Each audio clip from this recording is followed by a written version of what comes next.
And we are live. What's up, everyone? Welcome back to the second edition here of the Glory Dayz podcast. I'm Ray Sanchez. We got the legendary Steve Monsta Mack. And today we have two very special guests here as we are joined by the legendary Philly's Most Wanted, the Church is Money, Black Jeez, the Cambodian Axe Murderer Joker. How's it going, gentlemen? Good evening. Good What's evening. going? Good evening. Going pretty good. What's up? What's up? I like the way Joker. Good evening. Like his voice is so calm, but then you see him in the ring, and like I team up with him when I'm scared of him. You know what I mean? What's going on, guys? How you guys doing tonight? Chilling, Good. bro. Tired. You know what I'm saying? But Exactly. There we go. We There just we go. can't coming off a nice victory over at our other home, Catalyst. You know. Oh, I forgot to say that in the intro. We got Yeah. tag team champions here, the Tri-State Legends, right? You guys are Catalyst tag team champions. Yeah. The episode Yes, actually sir. just came out today too. You guys kind of roughed Oh, up yeah? the young boys there. Hell So yeah. yeah. yeah. That's what the we way it's do, supposed bro. to be. You gotta show these young boys how to do it. Mm-hmm. Well, the I love us putting people in the pit to test them out first before they ever step foot in the ring. It's original, and it kind of fits who the three of us are. We both came up Right. hard. We're about to go to you guys' background in a couple of seconds, but we all three of us came up hard on the Northeast, and I mean, some of us, are trained killers, legit, and others are trained killers in the ring. You know what I'm saying? Mentality. I don't know what you're talking about. It's classified. It's classified. But and I feel for a lot of these kids today, like they need to have a little bit of that toughness, especially with all the snowflakes coming up in the biz. Yeah. And, not really paying their dues and things just being handed to them because they have a YouTube channel or they have a following on social media. And if you look at the three of us, what's our following on social? Jeez is the biggest social media star. You know what I'm saying? Like, Yeah, he's got Twitter. I don't even I'm use that saying. shit. The most you're Yeah. gonna see out of me is probably fucking Facebook. That's probably about it. he's like the Will Smith of the group. He's popping. Yeah. I don't know if I should be offended by that, man. Nah, Will did a clown move. The crazy thing is, man, like we grew up in the same neighborhood. You know what I'm saying? He the most famous person to come out of Winfield. You know what I'm saying? And we could go all day about Will, man. It's a crazy situation. You know what I mean? Just bringing it back we can to all the wrestling. understand, though, with Will. Yeah. Will comes Yeah. down to the power of the kitty. You know what I'm saying? So, Yep. Yeah, I agree. females I make agree. the craziest things. You know what I'm saying? We all been there. Mhm. But off of that topic, let's go on to what we're here for. Let's talk about the glory days of Northeast professional wrestling with our man, Black Jeez. I'm going to start with you. I know I was teasing Joker before. I was going to start with him. Black Jeez, I'm going to start with you. We've known each other. Actually, all three of us have known each other probably going on easily over 20 years now. And, Yeah. I remember hearing about you first with Two Metal Ruckus in CZW as part of the legendary we're not a stable, we're a label Blackout. And Right. it was the rivalry between Blackout and the hit squad of me, Mob, Homicide, and Low Key. And you guys, you Ruckus, Rob Marino, Eddie Kingston, Joker, you guys were killing it at CZW. And it was always that it wasn't a real rivalry. It was like a Cold War rivalry because it was always talks, but we were all cool behind the scenes. But how did that all start? How did you get into wrestling? How did you get up to that point of being a part of Blackout and CZW?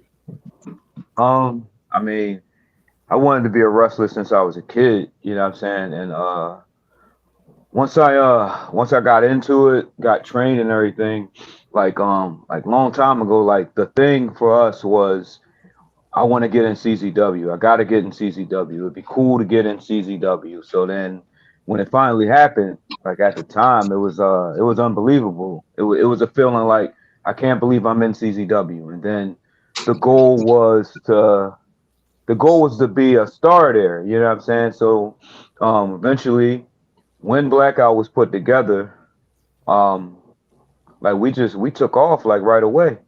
You know, and it was a good feeling to be focused on, to be in an act that actually mattered. You know what I mean. We had a lot of trust. We had a lot of creative freedom, and yeah, once we got the ball rolling, it was all about Blackout. We got pretty popular pretty fast, and it was a good run. Who opened that door for you in CZW and Blackout? I'm trying to think. I know that as far as CZW goes, a long time ago, our buddy JoJo, he I don't remember how he linked up with Zandig, but we all started going down to the CZW school. It was me, Joker, JoJo, Junior, Merck. We started going down there to work out, and I think like once Zandig saw all of us training, he took a liking to some of us. You know what I'm saying, right away, and then for others, it took a little bit longer. Mm-hmm. But eventually, as he got to know us, he got comfortable with us, and he put us on a CZW show that was in Vineland. So we did that show, and then I did another show the month after that in Delaware. You know what I mean? And then like eventually we got in. I think after that Vineland show, not too long after that, Joker did a tour. You know what I mean? And for the military. So then I think I was just still going down to CZW to work out, and I wasn't there. I wasn't there again for another year. But when I came back to CZW, it was Joker and me. We were both there, and then it was like we were there every month after that. And then as far as Blackout goes, I think Ruckus and Robbie Marino had a lot to do with that. And Zandig saw that we had chemistry, so he put us all together, and then it just took off from there. What about you, Joker? How'd you get involved into this wonderful business of ours? And what led you to CZW? Well, it's like G said. I mean, we started training there with guys like Joker, like at first, like JoJo and junior guys from Vineland. We were doing what was that, WWC in Vineland, Carlos Colon's little thing, like in a boxing gym. So we did a couple shows for them over there, and we got to know JoJo and those guys. They came from that gym. So after some bullshit like anywhere else happened there, we were traveling to different gyms. Like JoJo was the one. Honestly, I 100% give him all the credit to open that door to have us go train there at CZW. So we would all drive down together, train. That's all we did was train all the time. So of course we did the Violent show. It was like a setup between them and like what is that? Some flea market from Violent.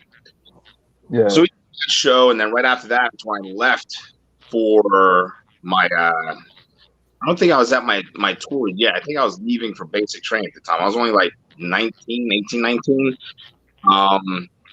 So I came back, and then, we still continued on. And we're, working at the CZW gym, just training there. It's just a place to train. Like, it was to me at the time, was no aspirations of getting into combat zone. It wasn't like one of those things for me. It's just like a place to train. If it happens, it happens.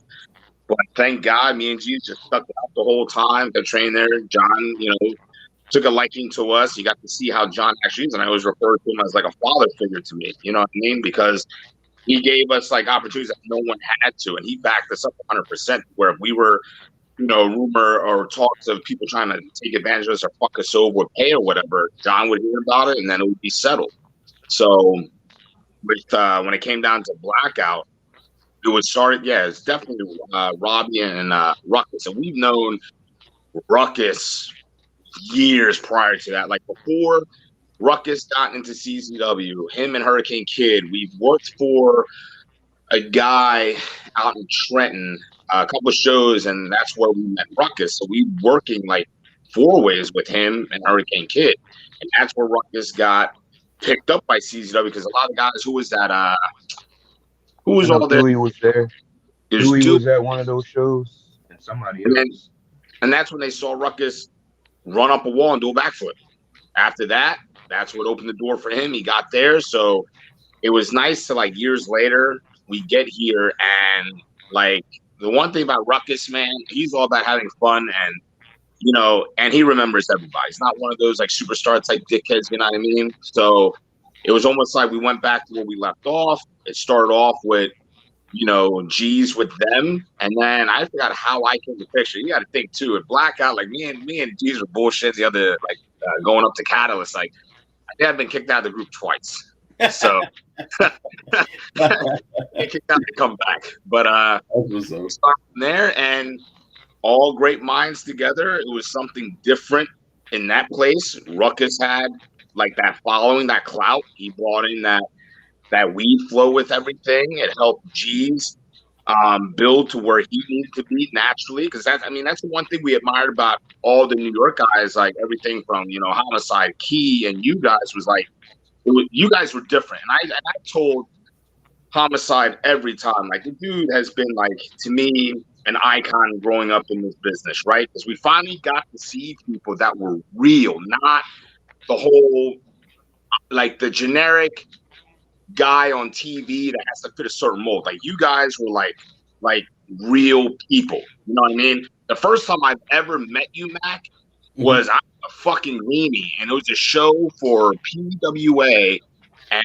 low key wrestled O-Dog. And you and Moff came with him all the way into this little rec center in Philly, and that's where he did that 450 off that corner and put O-Dog on tape. That's where I first met you. Yeah. And ever since then, started watching a lot of JP, watching you fuckers throwing people in the walls and shit. That's like, at one point, when I get to that level and having to be around these guys, and I remember the Doghouse shows, I've done, I think, Doghouse twice, and Nell came with me together once. So right before everything, before that closed. But that's all we wanted was basically to wrestle, to be around people that are like-minded, and have fun at the same time.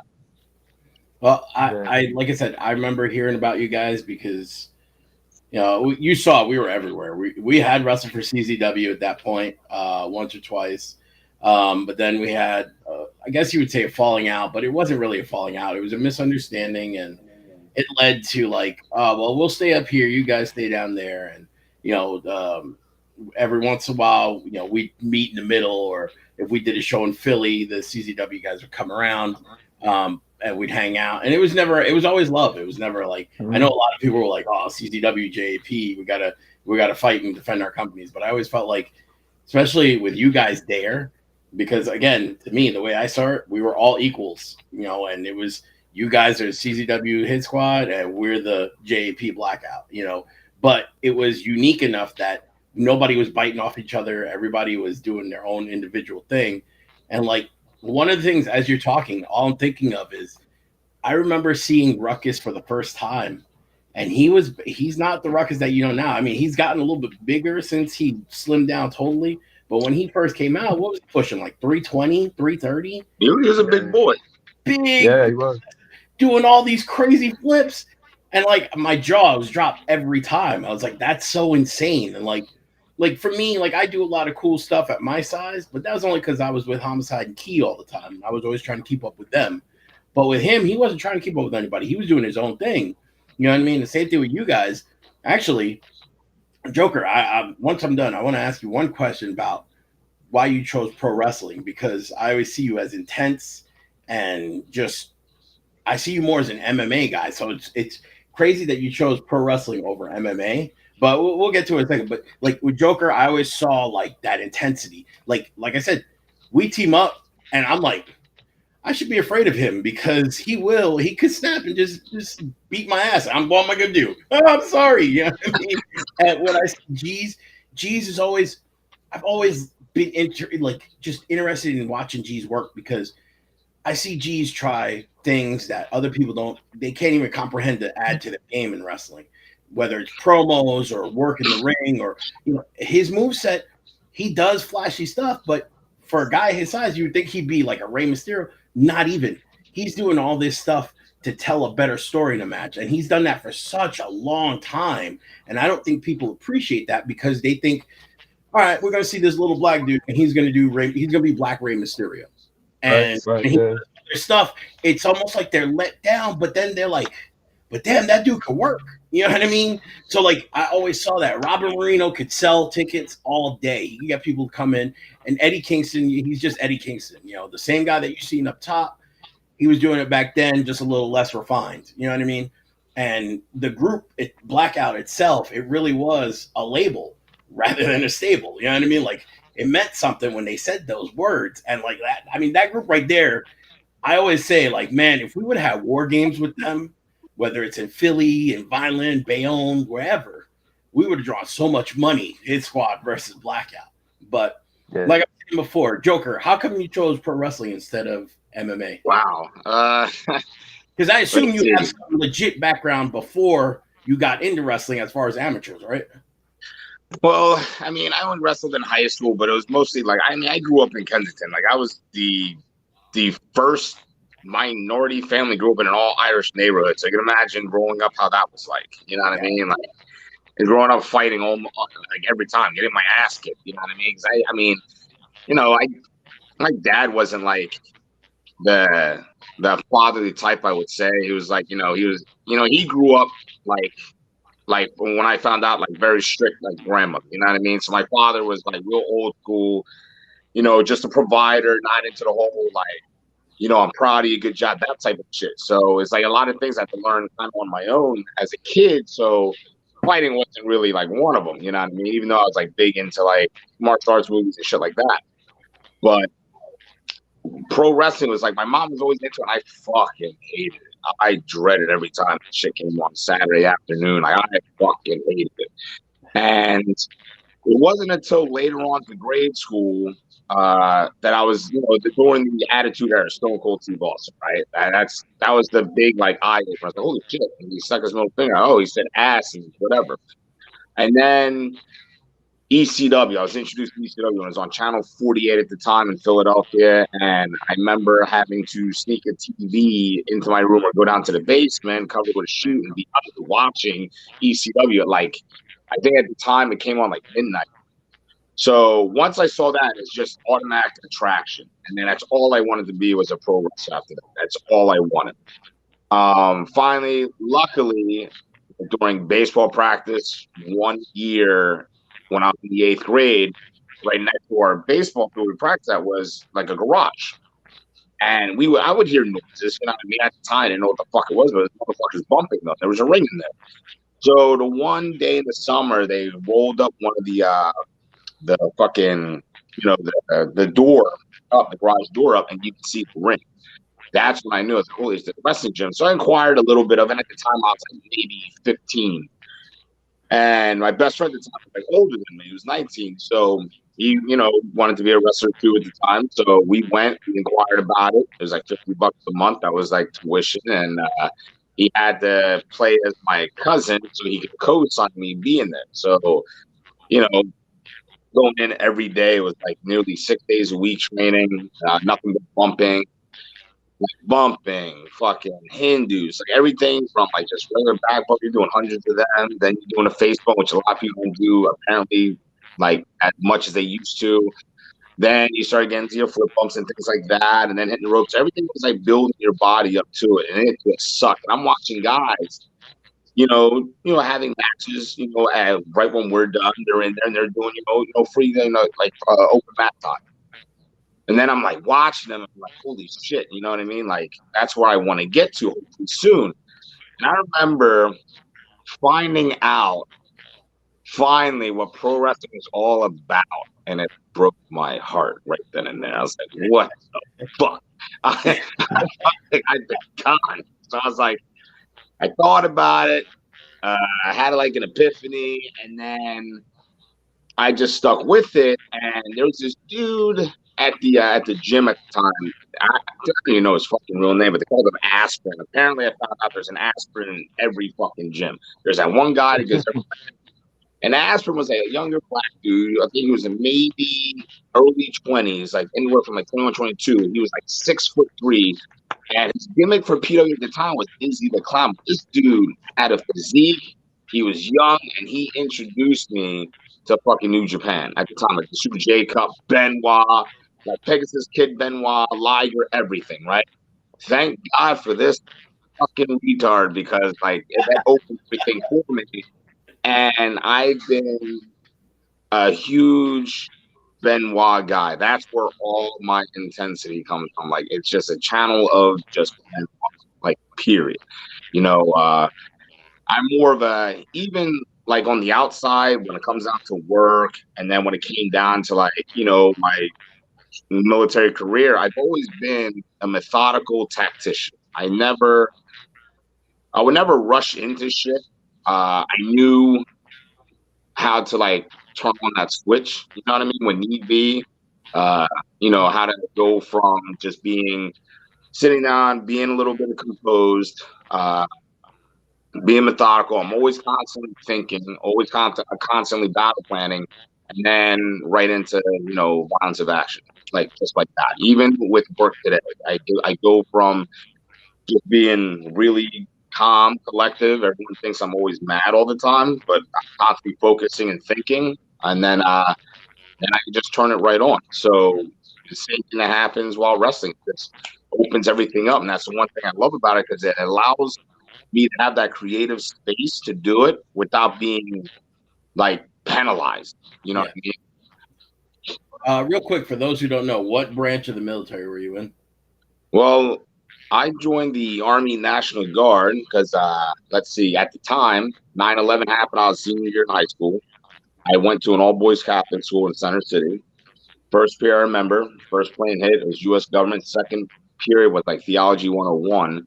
And that's when the second plane hit and everything. So after everything started unfolding the next like day or so, that's when right away I went to join the military. And I was supposed to go to art school at the time, like the Philadelphia University of the Arts. That was what I was pretty much planning on going to at that time with high schools. I was a big, you know, comic book artist. Like that was my thing. When that happened, everything changed. My purpose changed. And it's not like today, and I tell people all the time, it's like with all the knowledge now that, you know, with, you know, the 20 plus years of war, and there's so much like knowledge being passed out and a lot of information, it didn't exist then. So I knew nothing about like the military. So I saw the first fucking recruiter in our cafeteria, went straight to him and talked to him. And then he sold me on the whole, you know, 1 week in a month, 2 weeks in the summer. So I was able to still wrestle and go, you know what I mean? Still do shows and train. So that was the seller right there.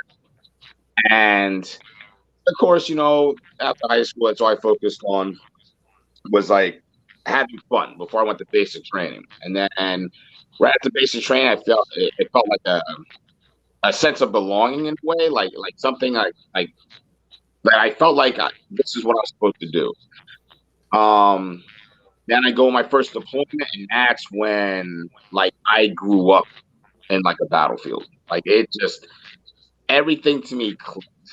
And I remember coming home, and wrestling was like the one thing that kept me kind of like connected to people. I had my boy Alex, who was crossroads in Chicago, always emailing me. Nell emailed me. The Gulags emailed me on a constant basis, and it kept me kind of like connected with everything that was going on at home. So it was like a nice distraction from like, you know, like what we were doing, like our mission tempo and stuff was kind of high at the time because I was attached to a scout platoon as a combat engineer. So I was a demo guy.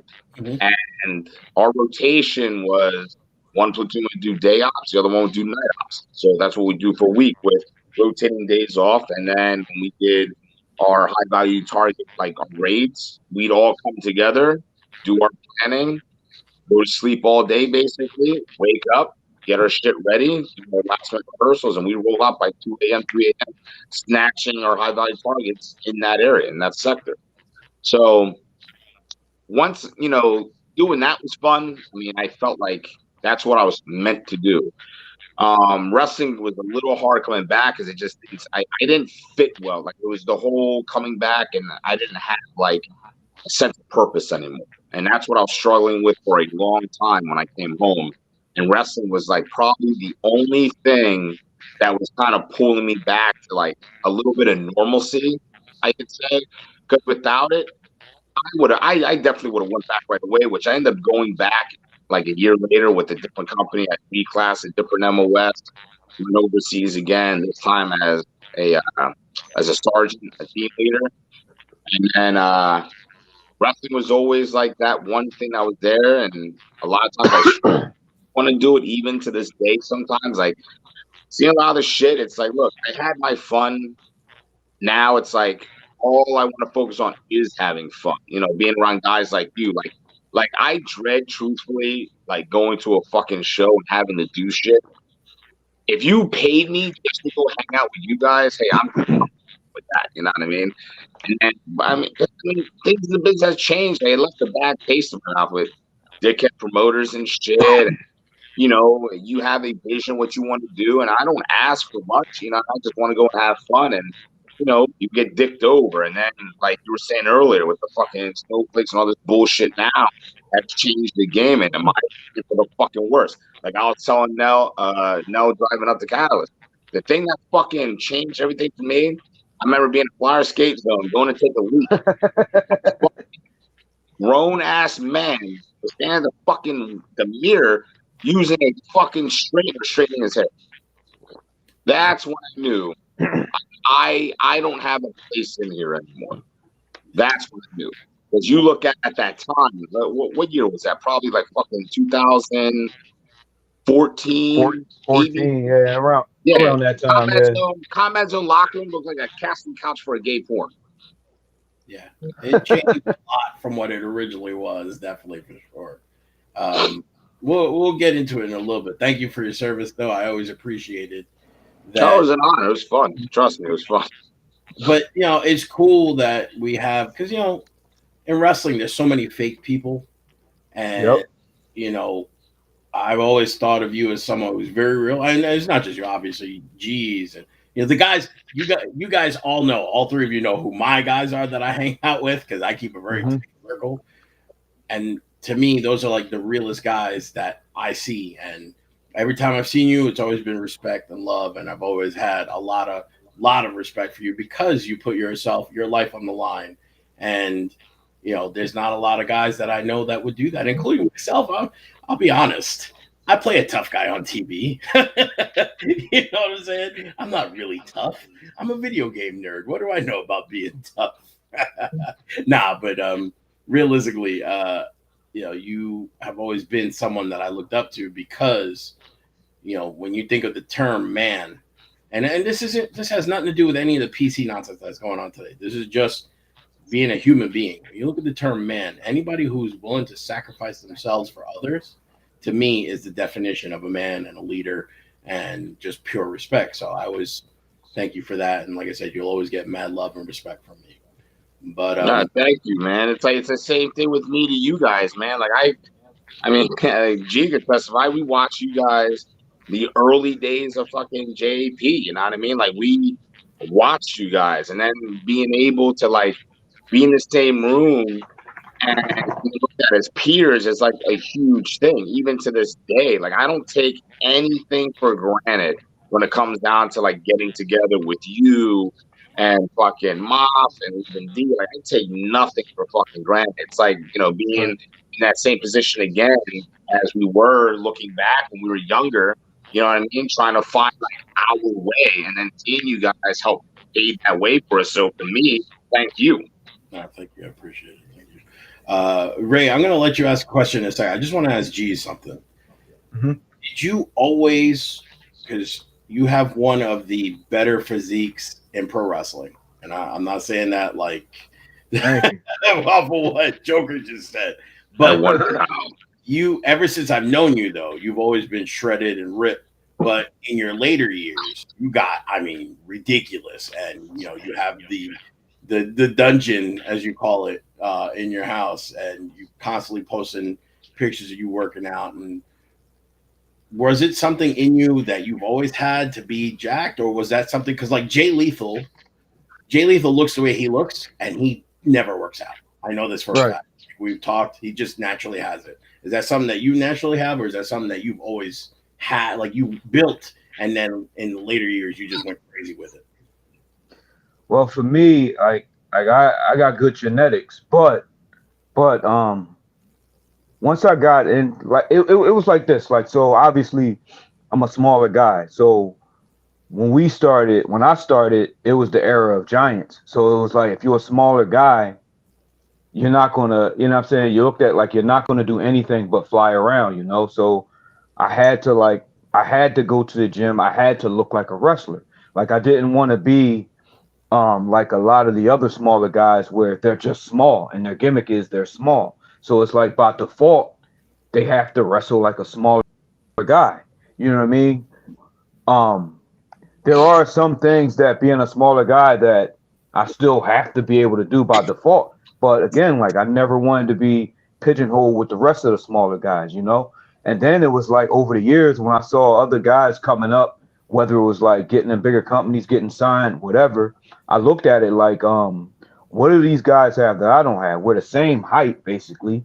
You know what I'm saying? And it's like, it was like they look more like a man. They look like a wrestler. You know what I'm saying? So I had to have that look. And then also, like, piggybacking off of what Joker was saying, like, once I got my hands on old school New Japan junior heavyweight wrestling, that's what I wanted to be.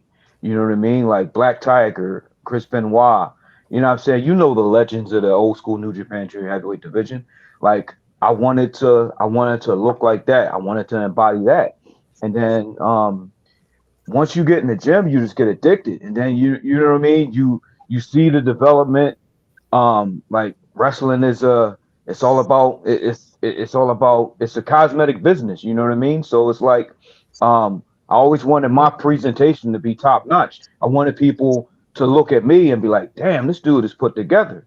You know what I'm saying? So like that might be a bit of an arrogant thing or whatever, but that was the mindset, you know? And like over the years, I didn't want to be one of those guys that that ever fell off. Like I don't want anybody to be able to poke holes in my game, poke holes in my look and my presentation. So like that's something that just keeps me moving. That just keeps me fired up to keep going, to keep looking right.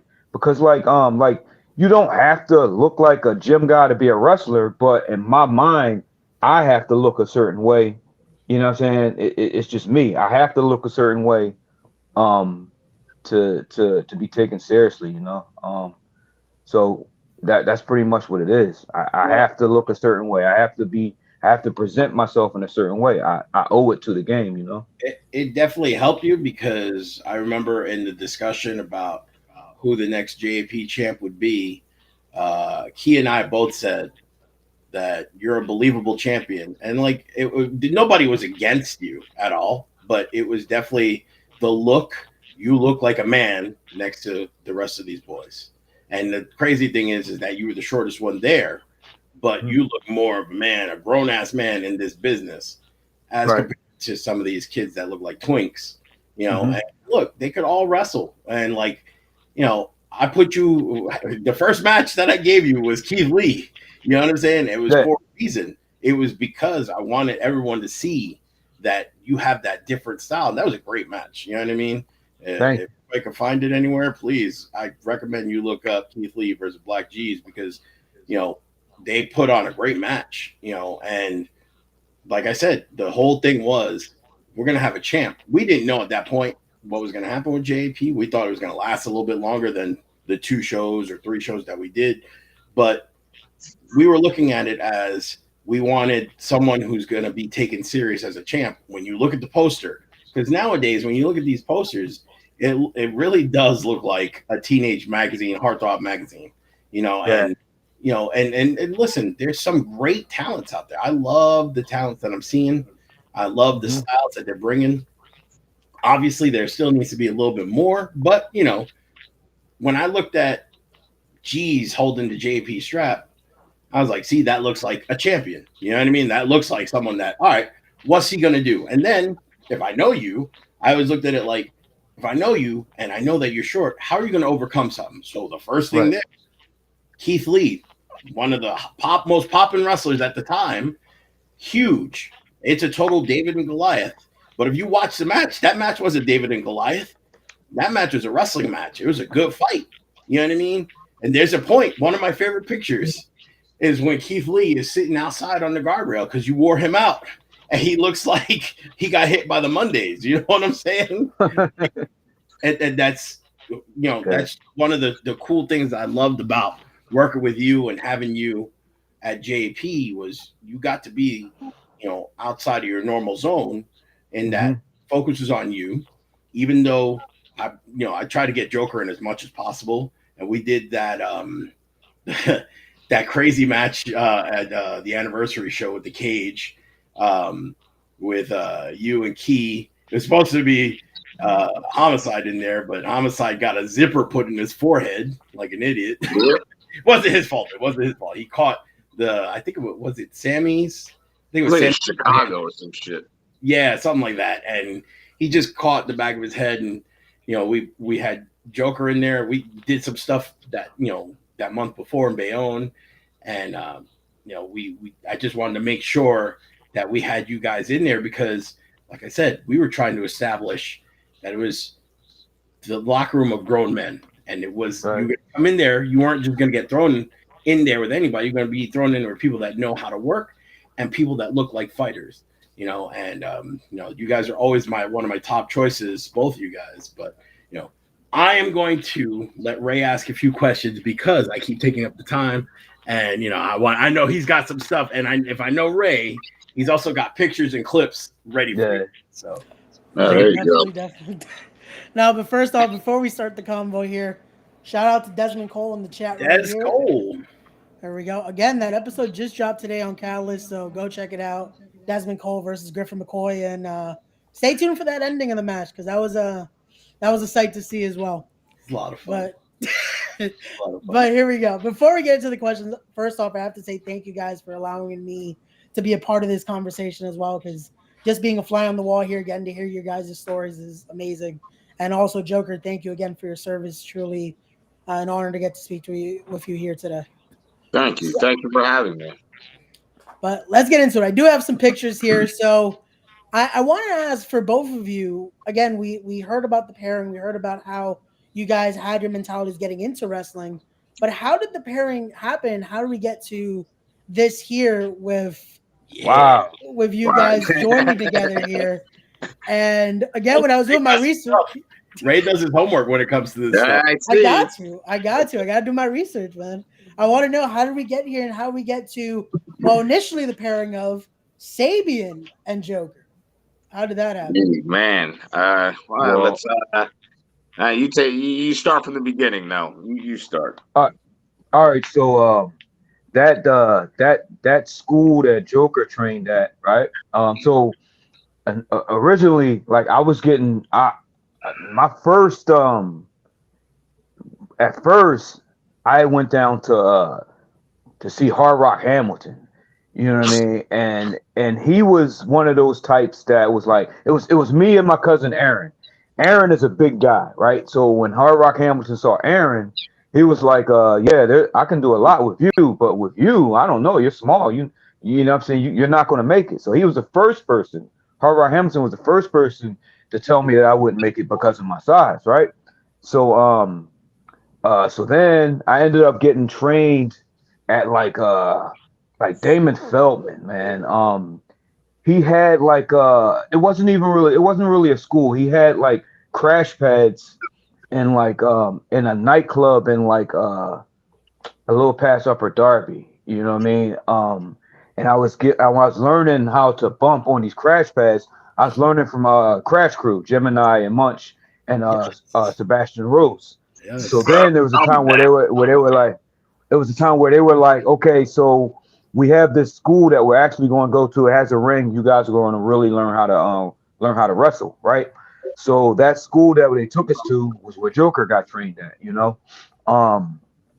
So once me and Joker, so I would go down to that school every day. So Joker and the guys there was like, don't tell them that you're coming down here to train because they're gonna get pissed off. So you'll learn from us during the week, and you'll come down on Sunday with your class. So I was doing that, going there to train every day. So then I would come down there with my class on Sunday, and they would get pissed off at me. I started getting heat right from then when I was a greenie. You know what I'm saying? Because they were like, how is he developing faster than us when he's only here once a week like us? They didn't know that I was going down there every single day to train, right? So like right from the jump, me and Joker clicked right away, just like that.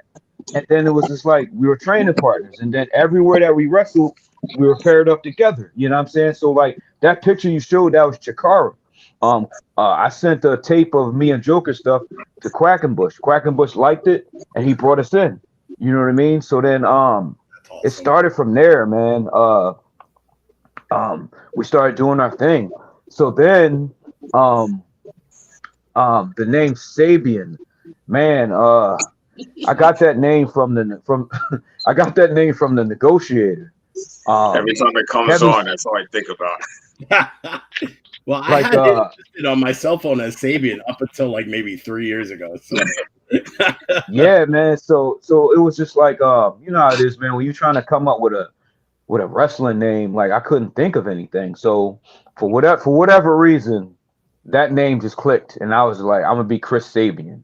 So it actually started off as Chris Sabian, and then like it just got shortened. I think Jose the Don, I think he told me it was this cat named Jose.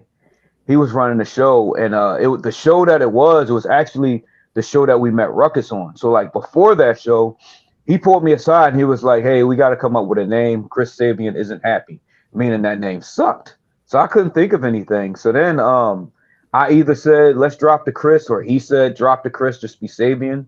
You know what I mean? So I just went by Sabian for a long time. And then eventually I felt like that name sucked and I had to change it again. I might have like went in a whole different direction from your question, but you know what I mean? I ramble on a lot, you know. Listen, I always thought Blackout, what stood out about Blackout was the different names. In that you had Ruckus, which you know, if you listen to Wu-Tang, Bring the Ruckus, you thought of that. You had Kingston, you know, that was a unique sounding name, and it sounded like someone that could be a pro wrestler.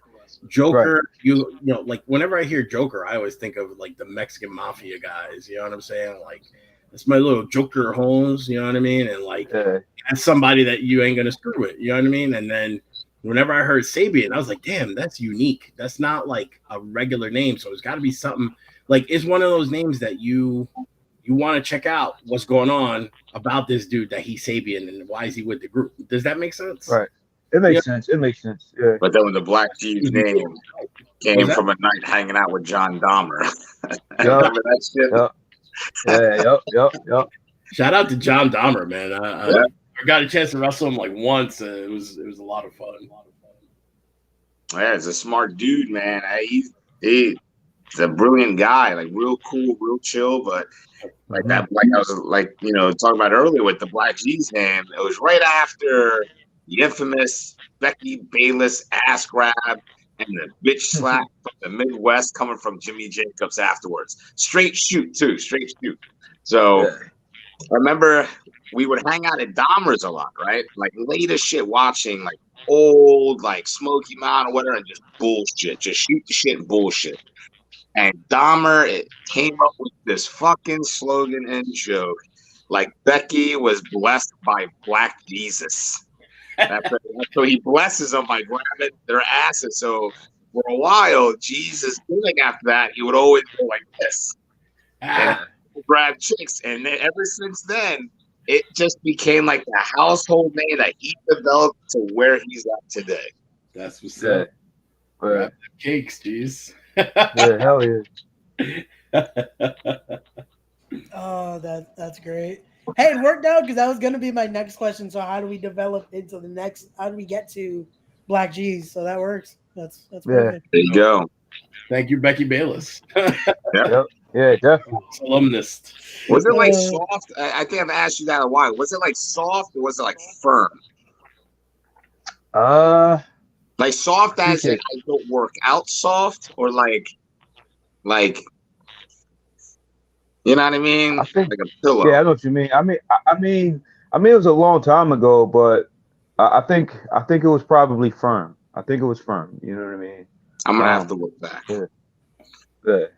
She looked That like that I such a mean, sweetheart. She looked like a yeah, nice and lady. like yeah, and I mean like that got me a lot of heat, man. That was like man, that heat, you know what I'm saying? Like I've gotten a lot of heat over the years. And it's like it's crazy to me that that incident, like uh like the aftermath of that incident made people look at me like I was a problem. You know what I'm saying? Like for years, and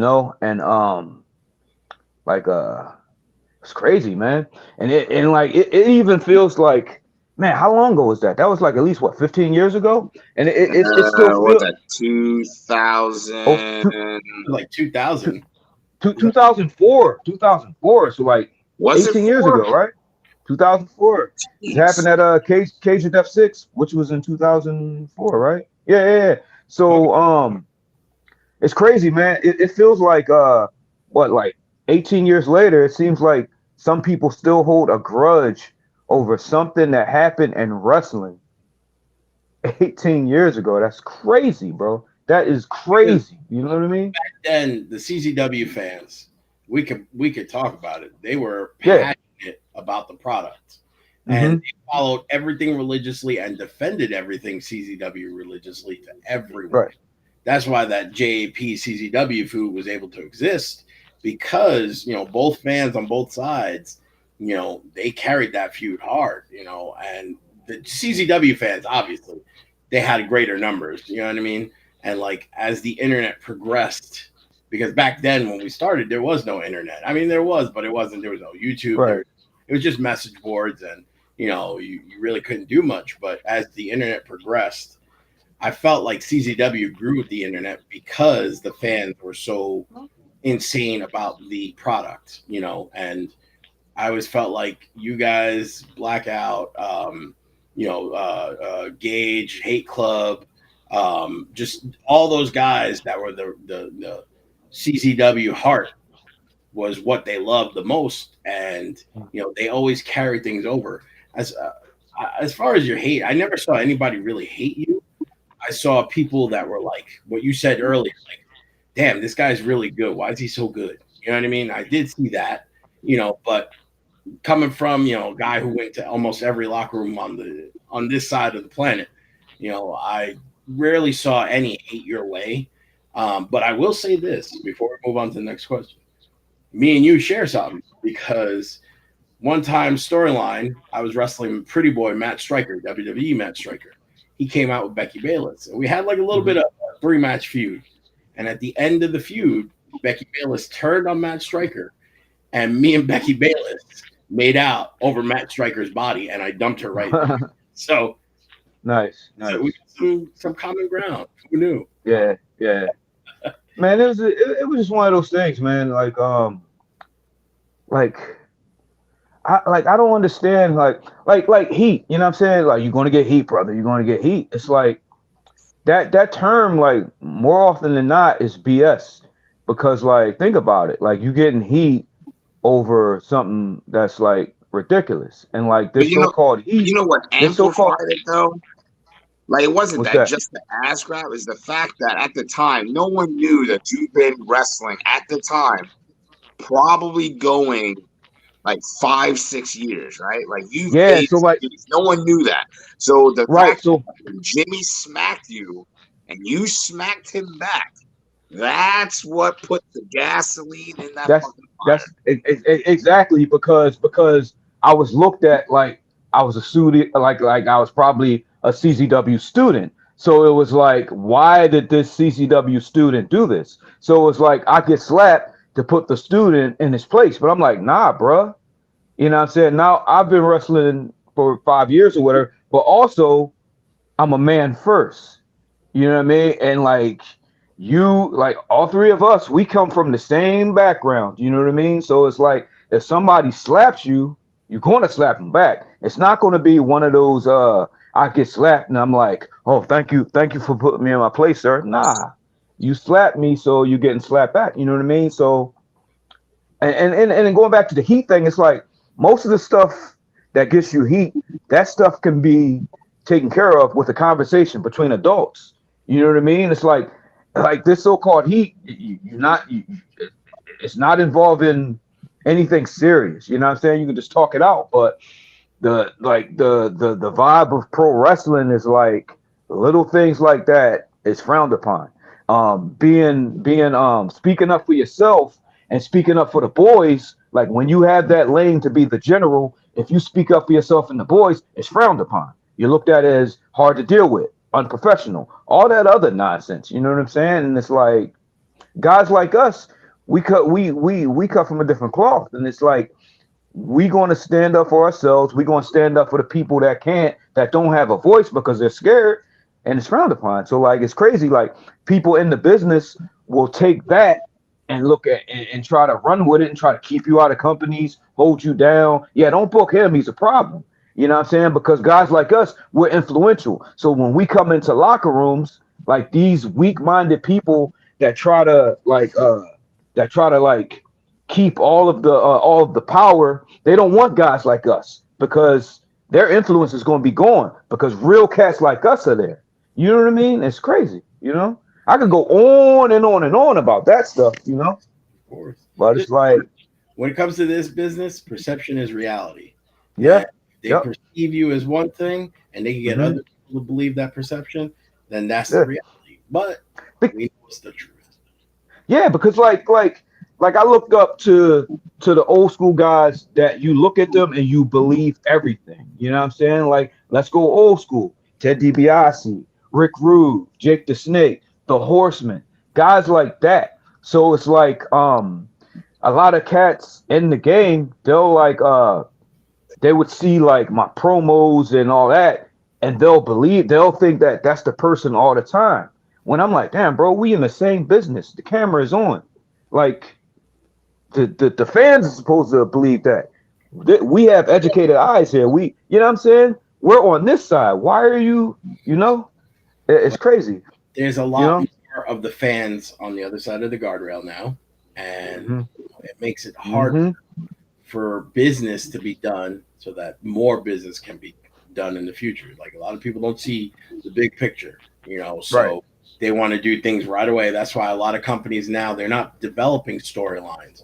They Right. are going for the big attraction match. Mhm. And yeah, that'll get you a few fans at first, but what happens when you start running out of attraction matches? You know what I'm saying? Yeah.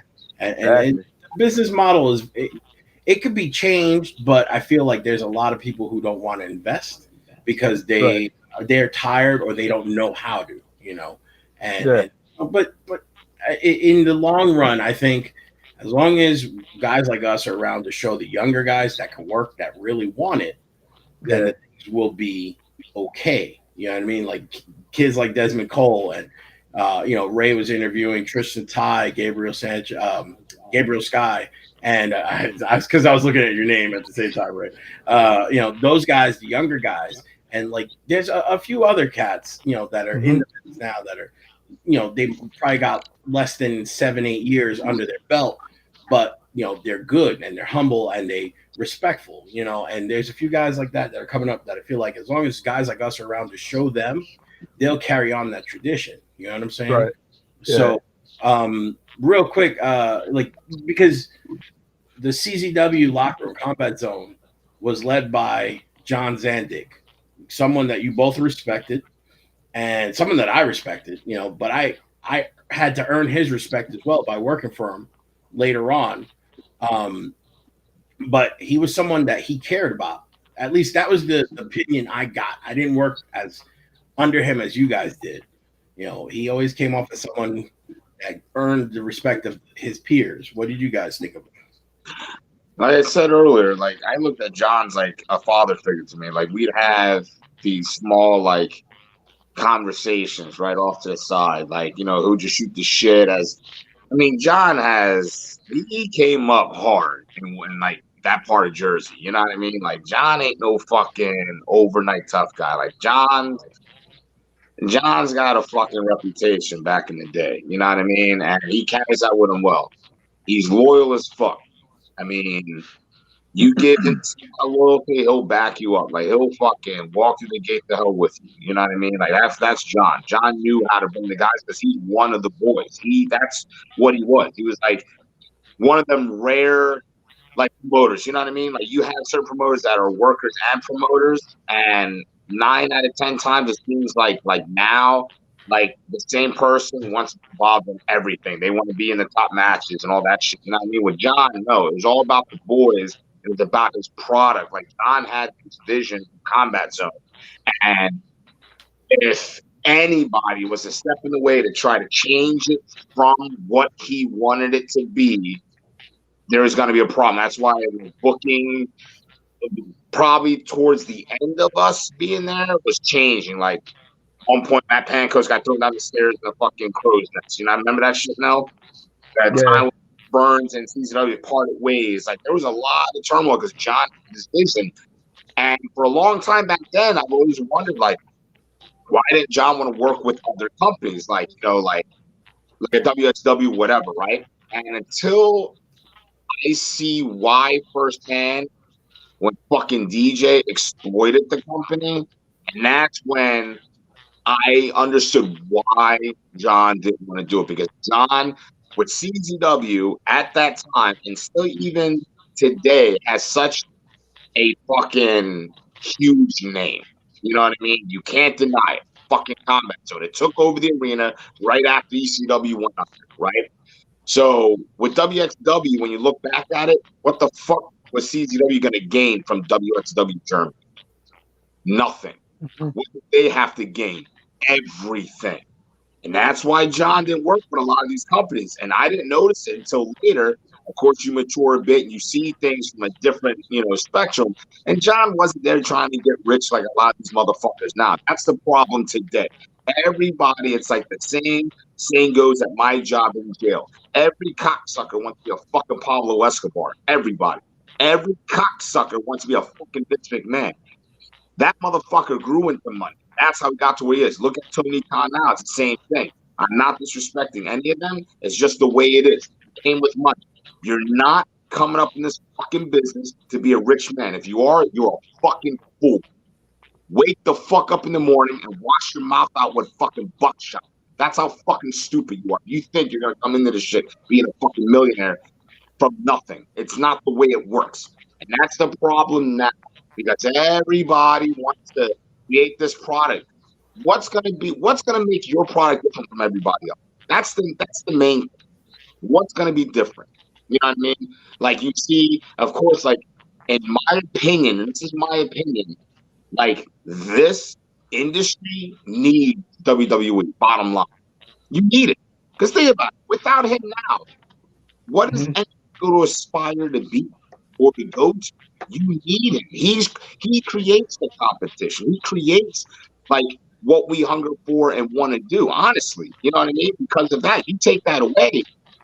What's your aspiration? What do you want to do? You know what I mean? Like for a lot of guys who want to be a WWE star. That's them. Me personally, that was never my thing. It was just not my thing. I just wanted to be a respected competitor. That's it. And it's not to knock on anyone's dreams and shit. It's like, that's what you want. That's what you want. But then it's like now with going back to like Jeez and Heat, you got these promoters. It's like I'm more of a tribal guy. I'm a tribe. I have a tribal mentality. When you look back at tribal times, you got your hunters, your gatherers. Everyone has a part to contribute to the tribe, right? Right when you get that one person that they can't hunt, they can't gather. They're not able to be a war chief. They can't do any of that, right? But all they have is this, right? That's the cancer. You need to eliminate that. Because if you don't, all they have to keep them in a position is that gift for gab to turn people against each other so that they benefit in the long run. It's what keeps them in power. That's why we have fucking politicians and shit like that. You know what I mean? And the rest of the push is the same thing. You got a fucking cocksucker who thinks you can dictate what's going to happen to my career. You live in your fucking grandmother's basement. You wear fucking cargo shorts 24/7, fucking all seasons of the fucking year. And you know what I mean? Like, what the fuck you got going for yourself? But you yourself, you think you can determine what you can do with me, what route you're going to pretty much push my life to, or try to take money out of my fucking hands. And a lot of these motherfuckers don't understand. Like, I've never taken it to the point where, like, I need this money, right? But the thing is, when you look at taking a grown man's money from them, that will make you into a body. And that's what a lot of these motherfuckers don't understand. Like, you want to fuck with a dude's living. Like, if I got to that point where I felt as though you were fucking with my livelihood, I'm going to air you the fuck out. I'm going to put a shit ton of holes in you. And then I'm going to basically fucking make an example out of you to everybody. And that itself there would help alleviate a lot of the bullshit now, because then you got these assholes that, one, you got the fucking balls in front of you face to face, will talk shit behind your fucking back. But once you confront them, now it's like, oh, I didn't say that. You know what I mean? You want to be a gangster or whatever. These guys that you think have your back are fake tough guys. They created a gimmick as a tough guy, but you were never a fucking tough guy. Because I guarantee you, and I'm a chill motherfucker, Steve. All you guys know, I'm fucking cool and I'm level-headed. You know what I mean? But get me to the point, and I back into a fucking corner. I'm gonna go for the fucking jugular, and I'm not fucking that scared to take it to that next level. A lot of these cocksuckers don't even understand what it takes to get to that level, who are capable of getting themselves to that fucking level. I will take your fucking life from you. That's plain and simple. I understand this shit. I got you 1,000%, and I'm pretty sure everyone that's watching this understands that when they see Joker in the ring, that there is nothing that is going to stop him but himself, as far as when he's intent on getting something that he wants. I just want to have fun. Like, I want to go back, and the one thing I envy with fucking Ruckus is that he always remembers, like, that moment when you start off as a backyard wrestler mimicking your icon. That's all I want to do now is have that, like, what made me want to be the wrestler mindset? Like, what made me want to do, you know what I mean? That's what I want. And it gets so points, like a lot of like pro athletes now, it's great to make money, but when they start bitching about a couple $1 million, motherfucker, you played this sport for free willingly 7 days a fucking week. You know, all you did was play. And then if you were able to channel that back, you wouldn't have issues. And that's all I'm trying to do now. I don't need the fucking money. I'm not trying to fucking go anywhere. I'm not in that hurry to go, you know what? I want to go to New Japan, or I want to do this. They came knocking on my door. Yeah, I'll answer and see what I can do. But other than that, I'm not pursuing this. It's not what I want at all.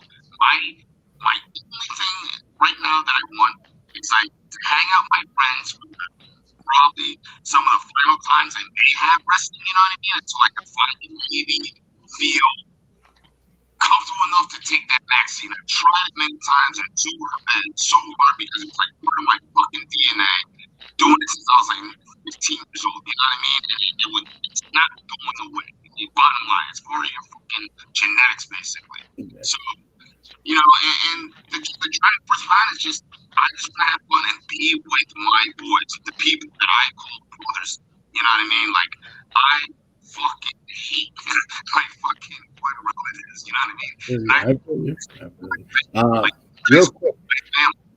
Real quick, while we got you, Ray, you got that clip ready? You know which one I'm talking about?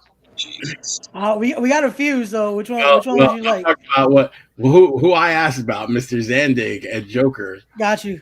We got to get exactly what clip. So let's when play. This clip plays, I wanted to get your quick thoughts, and then, Jeez, I want you to cut Joker off at some point and let us know what you think about Zandig. Jesus. We'll be right back. Belly to belly overhead. Zandig with a staple gun. And another.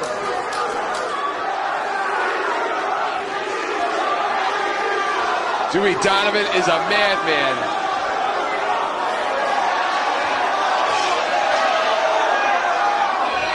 Oh my goodness. Jesus. Oh, damn it! It got cut. They cut it on the original video. I don't know why. I know. Like, I know we talked about it the other day when we were at Catalyst. What was that moment like for you, Joker? Oh man. Let's see. It was hot as shit when we were up there when that shit went up. I remember saying like, "Oh, wow!" I was like, "Jesus!" And then waiting. I was waiting for it to kind of like the temperature go down. That's how hot it was. And then we just go, and I'm like, all I could do is like, it's weird. It's like I just blew my like last breath out, and there was like a dead silence. Like, you know how you lay there in the middle of the ring and someone's come off the top with something, and it's a dead silence. You know they're airborne and they're inbound to land on you. That's what it was like. I remember hitting it, not feeling anything, and like I was just worried about bubbling up like Nikki did that summer. You know what I mean? When he was on fire for a little bit and he bubbled up behind his neck and shit. And that's what I was worried about. So after we landed, there was like tax and shit in the ring, and my back felt raw. So laying there getting pinned, that was very interesting. And I was just happy it was over. And when they came in the ring, and John, these other had the best security and ring crew, in my opinion. I don't give a fuck. These dudes, they care about you. And they ran there with buckets of water, and I just said, don't pour that shit on me. Just let me lay here and simmer until I'm cool to walk away. And that's what that was. Jeez, you were watching that, right? You were right there. Yeah. Right. What were you thinking watching this? I was thinking, man, that's some crazy shit. You know what I mean? Like, man, that shit was wild, bro. It's just wild. You know what I mean? But like that was CCW though. So it's like you realize how wild it is and like how dangerous it is, but you see it so much that you're like, it's CCW. But then but that in particular, that was a little extra, meaning it was like it went from being like holy shit to like whoa. You know what I'm saying? And then like seeing him like days later, it was like reality kicked in, and I'm like, damn, bro, like fuck, you know what I'm saying? It was like, damn, like this shit is serious, you know? Are you didn't ask you to do that? Huh? I said, aren't you glad that they didn't ask you to do that? Yeah, but I mean, like it's like I would have never had the heart to do it. You know what I'm saying? Like and I think I'm wondering like when whatever year that was, I wonder if like I was at a point then where I would have been comfortable with saying I don't want to do it, or if you know how it is when you don't want to look like a punk, or you sort of feel like you can't say no. I'm not sure if I was at the point where I was like, all right, yeah, I'll do it. You know what I mean? Because like the year that I was in Cage of Death, you know what I'm saying? I definitely wasn't at the point where I would say no to stuff. I just wanted to like get the respect of the fans by taking bumps off of high stuff, no matter how many concussions. You know what I'm saying? So I'm not even sure I would have said no. I might have done it. You know what I'm saying? But man, that was serious, man. You know. I was gonna say, geez, you took your own fall too, and yeah, we got that clip as well. So yeah, let's show that so we can get your thoughts on. You probably should have said no. Oh, with the powder in the eye.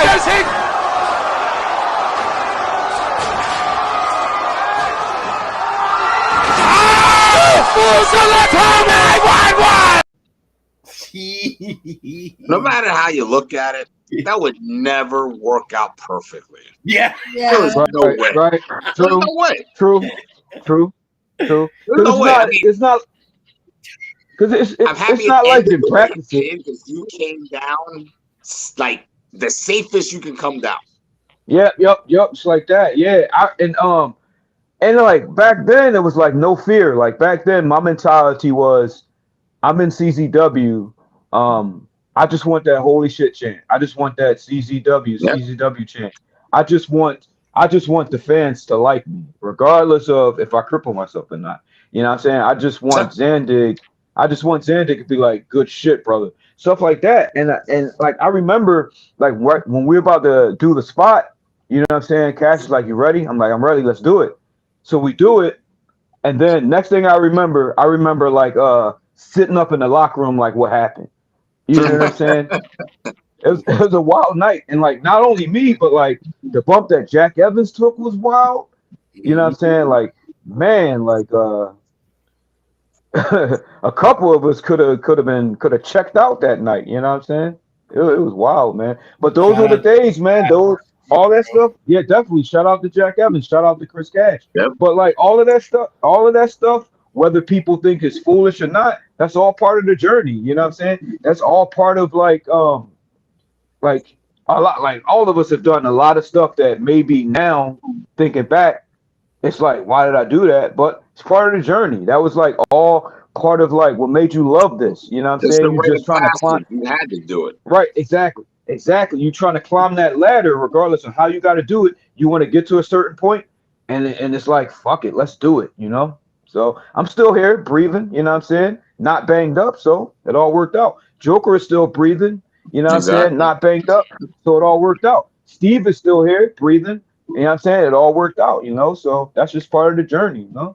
It also goes to show that with the three of us, that loyalty, respect, and family mentality, Hmm. others we share the locker room, is strong because Yep. you guys did this, and I'm pretty sure it's like how a lot of people talk about Vince McMahon. You know, he wouldn't ask you to do something unless he would do it himself. You know what I mean? And Exactly. Andy, Exactly. Yep. Frank, it was the same joint. You know what I mean? Like Yep.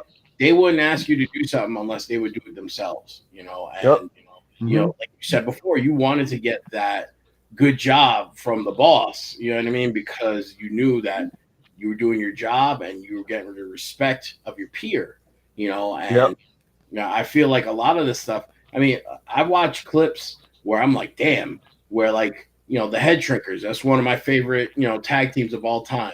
You know, and growing up working with Sam and Fatu and like having a chance to see them in person and talk to them and share a locker room and share outside means more the world to me. But like I watched them when they were young. You got Fatu at 300 pounds coming off the top doing a splash straight to the concrete. No, Yeah. it's no nothing. You know what I'm saying? So the same Yeah. thing you're talking about, if you look back at the guys that we grew up watching, they did the same thing. So it's just generation, you know. Yeah. And, but again, it comes from that love and respect of you want the people in the back, your boys, your brothers, your sisters, to understand that you're willing to go all out for them to make this company better, so that we all make money. And you also want fans to have something to talk about and remember. You know, Yep. Fly Yep. come off that cage if you don't want Madison Square Garden talking about him 40 years later. You know what I'm saying? Exactly. Same thing True. with Mick Foley. He don't come off that cage if he don't want people talking about him. So Right. it's our version of that. You know what I mean? And Yeah. Exactly. I feel like we all made the most of those opportunities. You know what I mean? Yeah. Yep. Yep. Ray? No, definitely. Again, and I have to say this is why I respect all of you for what you guys have done, because again, putting your bodies like that, it's no easy task. There's a reason why I started this podcast like that. Respect the Craft was because of that. You guys have put your bodies for this craft, something you guys love, something you guys wanted to do, and seeing clips like that, it is that rite of passage, and you guys have earned everything you guys have gotten since. Like it shows, and again, I have to say thank you for letting me be here. But we do have some more, a little more normal clips now. A little more now. Back to your, I'll call it more normal. But again, you guys were still hard hitting in this. So again, there was a reason why you guys were holding these golds, why you guys were those CZW Tag Team champions. Back up, please. There you go. Look at the young Joker and that wellness version of Black Jeez. Right? That was like during my my MMA days, right there. Yeah. Damn, Ray found he be finding the gems. I go researching, man. I got to make sure.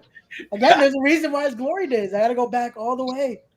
I got to do my research. But here we go. This is one clip from those CZW days. Let's talk about it right after this. Bandito Jr. Black Jeez is angry, but now the Cambodian Axe Murderer is hungry to unleash violence.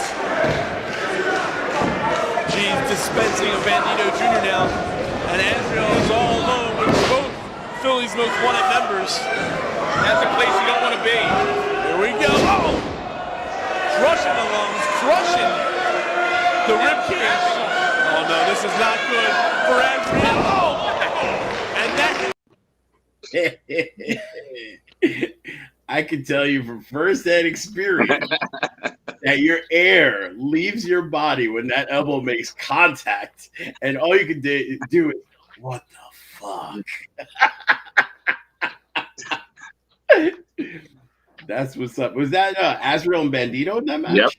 Yep. Yeah. Shout out to those two. Bandito. Yeah, man. We had some fun times, man. Some fun matches. It was four guys that think alike, man. You know what I'm saying? It was just like we would wrestle Az and Bandito every day of the week, every day of the year if we could, man. It was like those were guys that when you're gonna work with them, everything was like this. You know what I'm saying? It was just fun, man. Nothing to worry about. You knew that like people was gonna get their money's worth. It was no selfishness. You know what I'm saying? It was just four guys just going in there. Yeah, no ego. Just four guys going in there and just like tearing it down, man. That was some fun times. I remember Get out of here. Get out of here.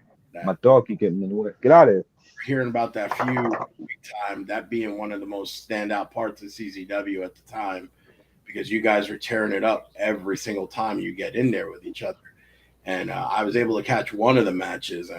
You guys, it was an awesome tag team match. And I'm a tag team guy, so for me, like that's what I'm always going to watch first. But it was four guys that I got a lot of close association with, and I was loving watching you guys kill it in there. And the good thing is, like for guys like me, I can always tell when you guys are having fun, and it always looked like you guys are always having fun with them. Yeah, it definitely did every time. And that was a time where the whole story, like what me and Joker were trying to do, we were trying to get that feud with Homicide and Low Key, man. Because touching on what Joker said earlier, man, we looked up to you guys. We looked up to you, Mob, Key, and D. You know what I'm saying? Like we just wanted to earn you guys' respect.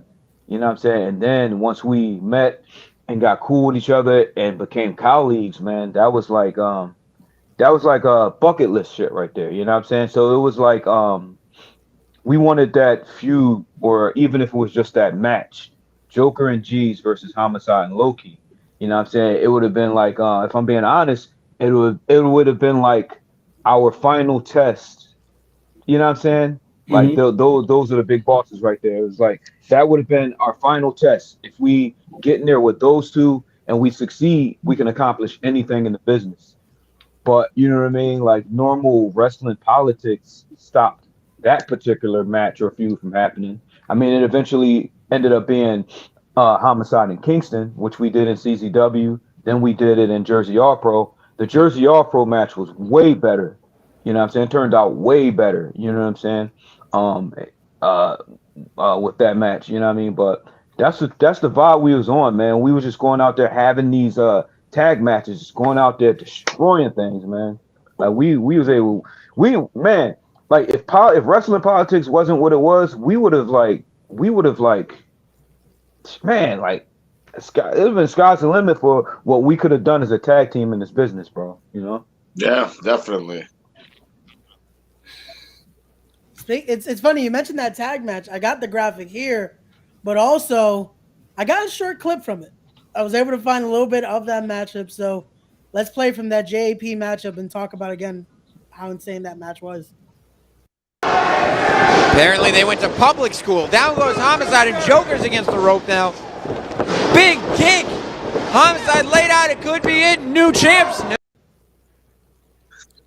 So what's up. I was gonna say the clip was so good we lost Jeez there. Yeah, I know. Jeez felt that match hard, right? He bounced. There you go. He disappeared. There we go. Yeah, man. I don't know what happened, man. That's all right. That clip was too hot for my phone, I guess. I don't know. It's just like before a show, you know, Jeez disappears off in a little corner somewhere, and then comes right back. Like I said, shout out to Sam Roberts, who's doing his thing everywhere when it comes to wrestling and WWE and whatever. You know, that dude started at JP, and you know, it's cool to see him blowing up. And I up until I want to say like 2 weeks ago, I forgot that match at JP happened. And like I caught a little bit of it. I didn't catch too much. And like that match was banger. You guys are going hard in that match. You know what I mean? Yeah. And like I said before, with Az and Eddie Bandito, you know, you guys, it's another one. You could tell you're having fun, but at the same time, you're putting in work. And you know, that's the one thing that I loved about our area. You know, like you can have fun and be a clown and do joking spots, you know what I'm saying? But for the guys that come to work, the reason why this area for a long time was shark infested waters was because everybody they had that hunger and desire and the fire to just be the top guy and competitive. And you know, it was always good to see that. It was good, healthy competition. You know, there was some backstabbing by some guys, but you know, for the most part, I work hard. You knew what the guys were because they were on top on every card in the area, you know, and that's why I was glad when you guys came to JP, because I felt like it was going to make guys work harder now, you know, guys are already working hard, but now they have to step their game up, you know, and in a way too, like, especially after the death of Trent Acid, I always felt like Philly was missing like a little bit of like that heart, you know? And when I say that, I mean like the guys who go into other companies in other states and represent Philly, I felt like it had dipped a little bit. And then when you guys came and like you guys like how the Briscoes represent Delaware, you guys were representing. You know what I'm saying? Like that's how I felt it. And I was like, all right, this is what's up. Now Philly's got some good, strong, solid tag team representation, guys that people see as legit. So now when you have them on the card, people are going to be like, all right, that's the match I want to see, you know? So in a way, you know, by you coming to JP, I felt like you filled that void that was gone with Trent being gone, you know? And like, it was cool to see, you know, that you were getting so much love. Did you guys feel as much love as, you know, I thought I was seeing from everybody?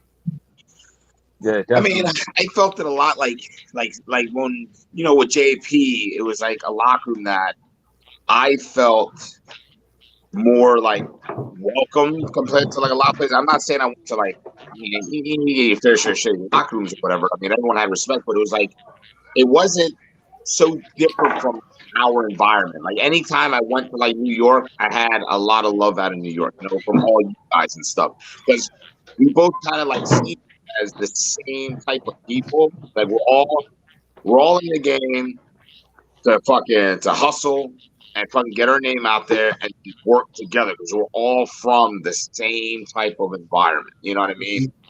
And yeah, like you touched on earlier, you get a couple of backstabbers here and there, but then you don't realize like who they are until it happens, you know? But other than that, like years and years later, look where we're on now, and it's the same thing. Like nothing changed. Like we wouldn't talk for say months on end or whatever, and then next time we see each other, we go right to where we left off.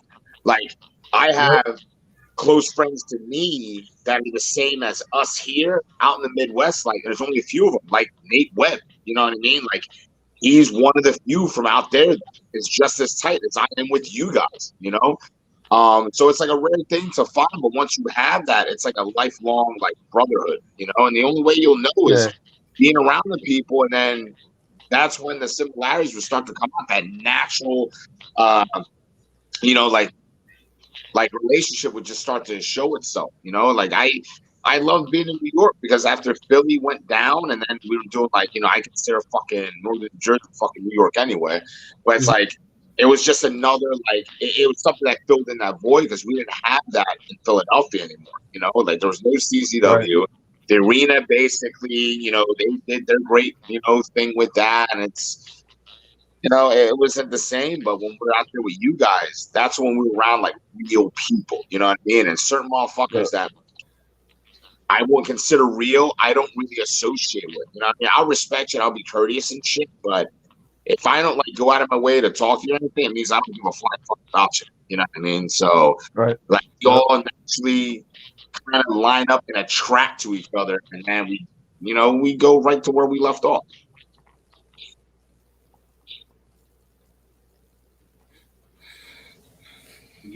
Speaking of brotherhood, Ray has a clip of true brotherhood between Joker and Eddie Kingston. Ray, let's get into it again. Sometimes brothers have to fight, so brothers gotta fight. let's play this, and we'll hear thoughts afterward. It's the new blackout versus the old blackout. Headbutt, and again.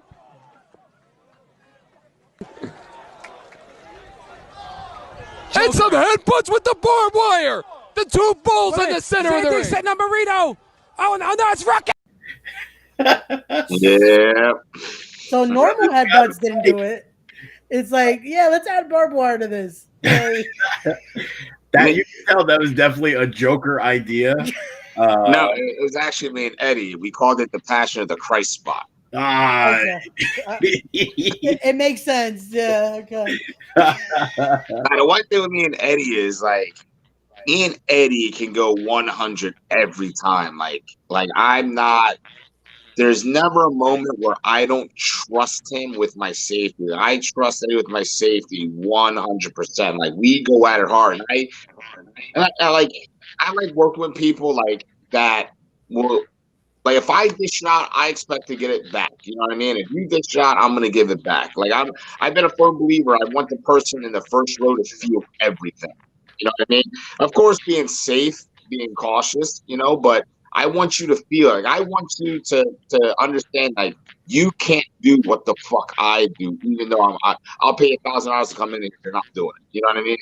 And with Eddie, it's always natural. We get together, it's like fucking like, look. Like, what do you want? And then we just go right at it. Like, our last match together at the arena, I thought was one of my favorites between me and him. It was our last one. It was after when we had our short feud with Homicide and Eddie Kingston. We all had singles matches against each other, and I had one with Eddie.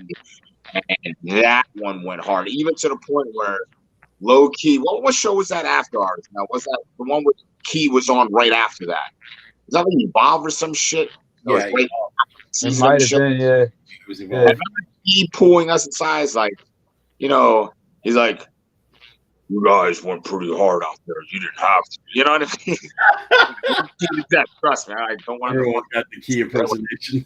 But like that's what. But I mean, me and Eddie is just nonstop. Like at any time, anywhere, it's like this natural. You know what I mean? We've been fans of the game. Like he's a big old school All Japan Kings Road style guy. To me, it just seems a little slow to me, but like we just click and we just go hard. Like, we both feel the same way. Like I'm not there to cheat one out of wherever the fuck you pay for a goddamn ticket. And we have like love for what we do, the craft itself, that I don't give a fuck. We're just gonna go. Jeez, what are your thoughts on how Eddie Kingston is doing today, and how cool is it for you that you both came from the same spot and you guys both have top spots in two of the biggest companies in the world today? I mean, it's real cool, man. And the thing is, like, what Eddie is doing now, he's been doing it for years. It's just that, like, for whatever reason, like, the opportunities wasn't there. And once he came in like, this is my shit, I'm taking over. You know what I'm saying? Because he was at a point where he was way past the point of having the mentality of, oh, I'm just happy to be here. It was like nobody is touching me on the mic. Nobody's touching me as far as being believable. that passion, and I'm taking this shit over. And that's what he's been doing since he's been with AEW. And I love seeing it, man. And like obviously, it's working with the crowd. They love him there.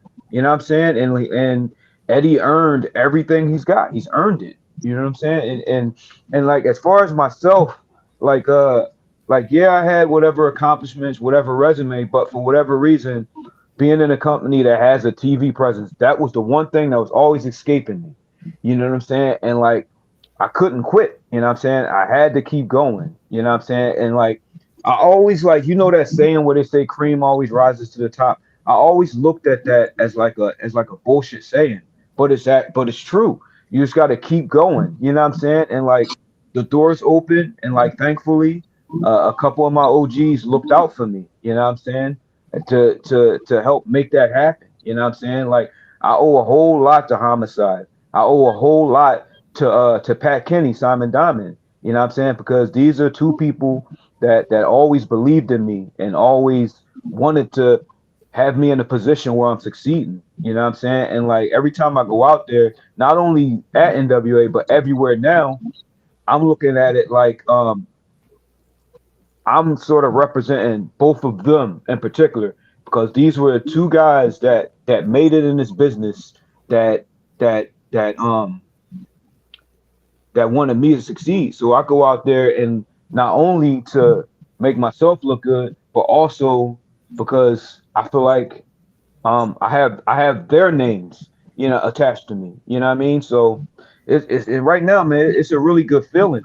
And then also like for the longest time, I never felt comfortable with being like labeled as like a trainer or anything, even though I have the knowledge. But it was like I always felt like, man, it's gonna be one of those days where like somebody could be like, how are you training me? You've never been here or here. But like now, with the lane that I'm in now, I feel completely comfortable.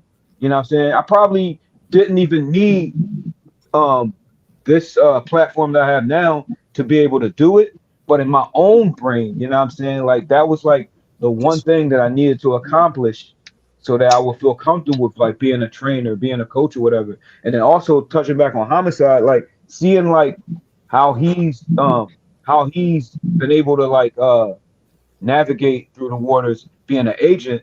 Now I'm open to being an agent in the future. Like before, I never wanted anything to do with like anything behind the scenes, but it's like now that stuff is very important because you're the key to like having these other guys you're the cheat code for the other guys that are coming up. You know what I'm saying? It's a very important position because you're going to like pretty much develop younger talent of the future. It's very important job to have, and I'm definitely open to behind the scenes stuff now when I'm not able to wrestle anymore. I'm glad it feels good, man. I'm glad you said that because I don't know if you remember when I was working for DJ, and like I know you guys got your feelings towards DJ, and to be honest, I want to keep this positive, so I'm gonna avoid it because if we could get into a whole thing and open up another 2-hour podcast on DJ Hyde hate, not for me, but you know, from you guys, you guys got your issues with it. But regardless, do you remember when I asked you, would you come down to work and be an agent and, you know, help behind the scenes? Because I told you what you just said about yourself. I said, you're a great teacher. I feel like you're someone that can explain things a little bit different than everybody else and see and get the best out of them. And I remember sitting there talking to you and telling you, like, you know, I feel like you have a lot of knowledge, a lot of experience, and you're still young enough that you can actually get in the ring and show these guys, you know, how to do things the way it's supposed to be done. Do you remember that conversation? I remember, and I'm pretty sure I'm pretty sure I wasn't with it, and I might have gave like some BS answer, but it was definitely because like the truth to it is like I said, like yeah, I have the resume or whatever, but in my own brain I hadn't made it to a certain point to where I feel comfortable with teaching. It was like, it goes back to like even now, like you'll see like guys that'll have seminars going on, right? And they haven't really accomplished anything, but they're having seminars. I never wanted to be that guy where like the argument is, well, yeah, he's been around for X amount of time, but what has he really done? You know what I'm saying? So now I feel like I've succeeded on a lot of different levels to where I can actually do all of these things and nobody can question my ability to do it. You know what I mean? Yeah. And like, I get it 1000% because I feel the same exact way. I never had a contract. I never did anything major on TV. And so like, how can anyone take anything that I say and apply it to them towards being a successful wrestler? But then like, Right. you know, and Homicide yells at me all the time because you're too humble. And I'm like, nah, bro, you know, like I didn't go there. I didn't do things. So I get that mentality. You know what I mean? But then, you know, there's other people like Ray who's shaking his head who are like, nah, Steve, you're somebody. And I always try to get you and you know, the other guys like us who have done it and put in the work. I always try to get you guys to believe that you can because I listen to you guys. If I'm listening to you guys, there's a reason for it. Is because I know you guys know your shit and I know you guys know how to talk and you guys, you know what I mean? Like, I'm not out here trying to motivate guys that I don't think could do anything. I'm out here trying to get guys that I know that can and be successful. So like that's why I was trying to get you. I was like, you know, I know that the working under DJ it was hard for you guys, but like I was pushing every time I could. And I called Joker a couple of times, man. You sure you don't want to work for DJ? Nah, man. I'd have Homicide call Joker. You sure you don't want to work? Nah, man. I just can't. Like it was nothing. Like definitely nothing against you and shit. I just won't do it. I just can't do it. Like I wouldn't say I helped build that place. Like Combat Zone. Like I spent a good at least 12 years for that company. Like I gave it all. You know what I mean? Like it helped me get to where I am today. It allowed me like all that freedom. I've learned a lot. I got exposed to a lot. And to watch it go down that rabbit hole it has, I'm offended. And I just can't do it. Like man, like I don't hate that motherfucker, dude. I really don't. Like, contrary to belief, a lot of people think I killed this dude, whatever. I don't hate. I think he's a fucking idiot. When it comes down to the business sense of things, and it's almost like you fucking made CZW, in my opinion, a fucking whorehouse. Like you had it fucked so much, not even a dog would touch it. You know what I mean? And I take offense to it. Like that's my thing. I just can't be there. I just can't. And I can't look at a dude in a straight face. Like you're older than me. You know what I mean? Like you should be fucking. You went to college, motherfucker. Now I'm just convinced college motherfuckers don't know shit anyway.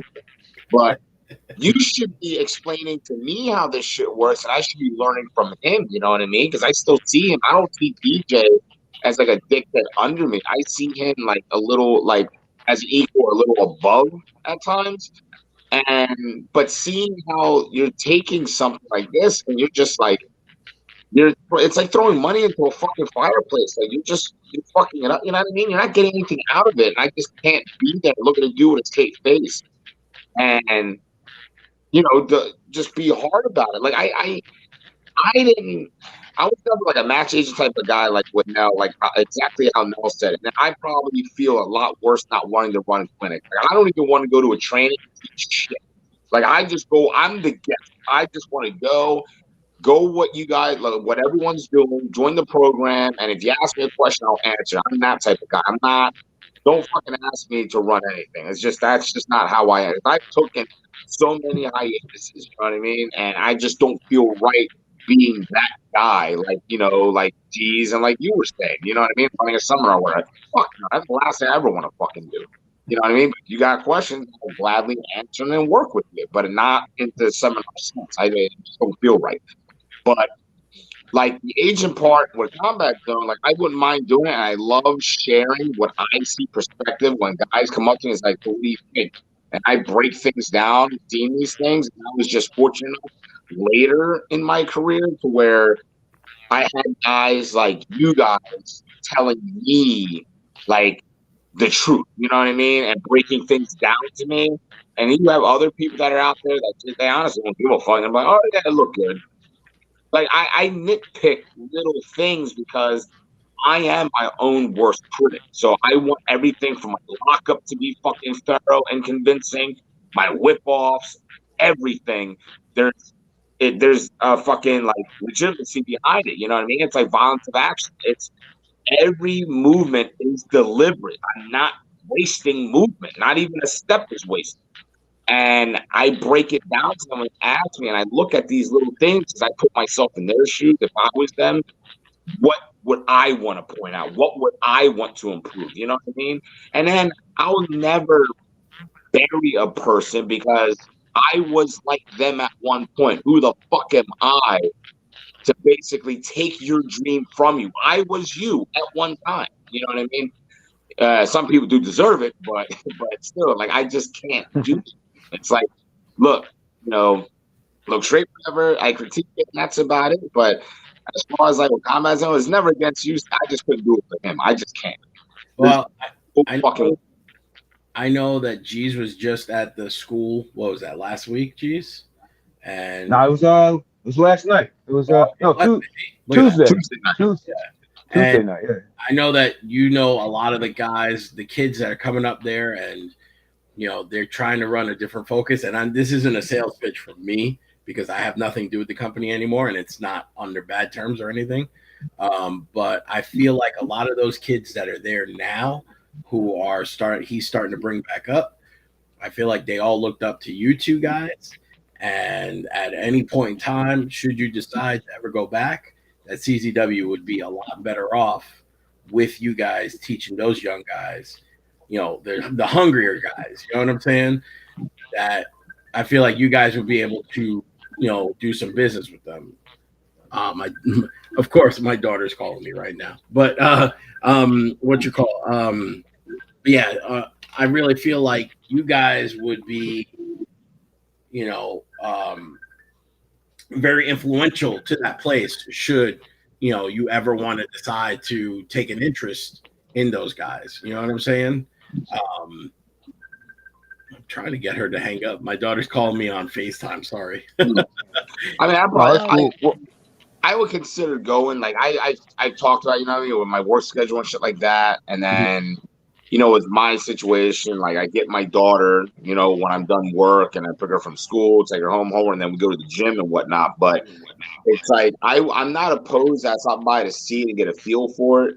If it's for them, I mean, I'll do anything for those guys. You know what I mean? Those kids, especially if I can give back something, and it can be so minute as in just being there and just giving them that positive reinforcement and then that criticism and shit and helping them, then I owe it to like people like them, because at one point I could say for myself and Jeez could justify, we didn't have that type of shit. We didn't have a motherfucker when we were coming up that made it somewhere within, the independents and came back to take their time to show you anything. Like everyone was like, at that time coming up, like your reckless using shit. Everyone tells me he's a nice guy, whatever. I've never had a bad run-in with him, but I didn't love the goddamn fucking from the dude. You know what I mean? And never like one of the dudes that took it out. He just seemed like he was in his own shit. I respect him. I mean, do I?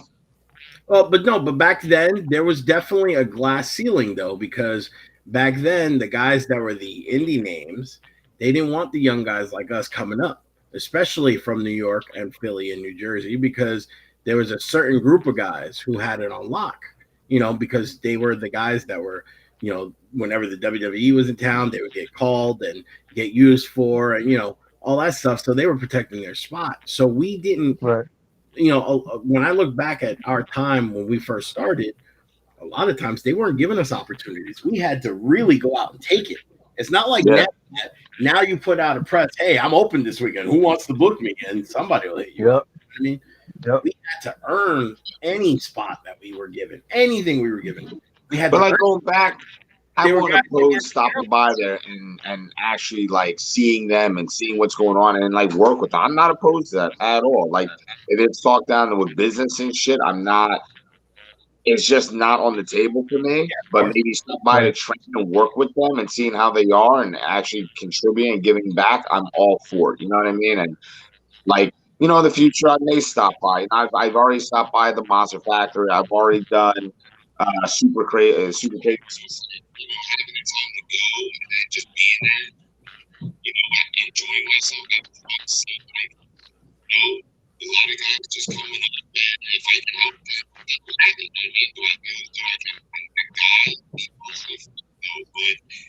they see it that way, and it's a thing, dude, to kind of like help them work on things and kind of put myself in their shoes and what is it that helped me, then yeah, definitely. Like I said before, and I said over again, I'm not opposed to it. I'll definitely like swing by and see how they are, and hopefully, like, they get something out of it. Yeah, and for me, same here. I mean, like right now, like I don't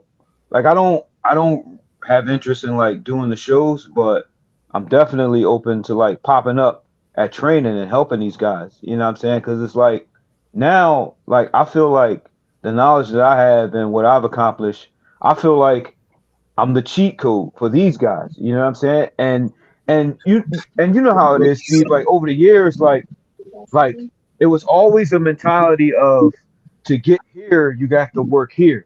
Like for example, like how long was it where like guys would feel like the only way I'll get to WWE is I have to go through Ring of Honor, I have to work for Gabe, blah blah blah. I have to do it this way. I have to do things the way the Young Bucks is doing it, and at the time, I have to do it the way Joey Ryan is doing things.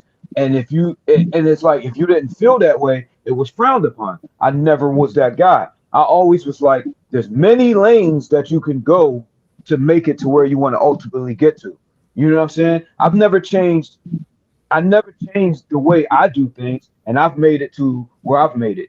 So that's why I feel like I'm the cheat code. You don't have to follow the other people that with the closed mind that think you have to do things a certain way.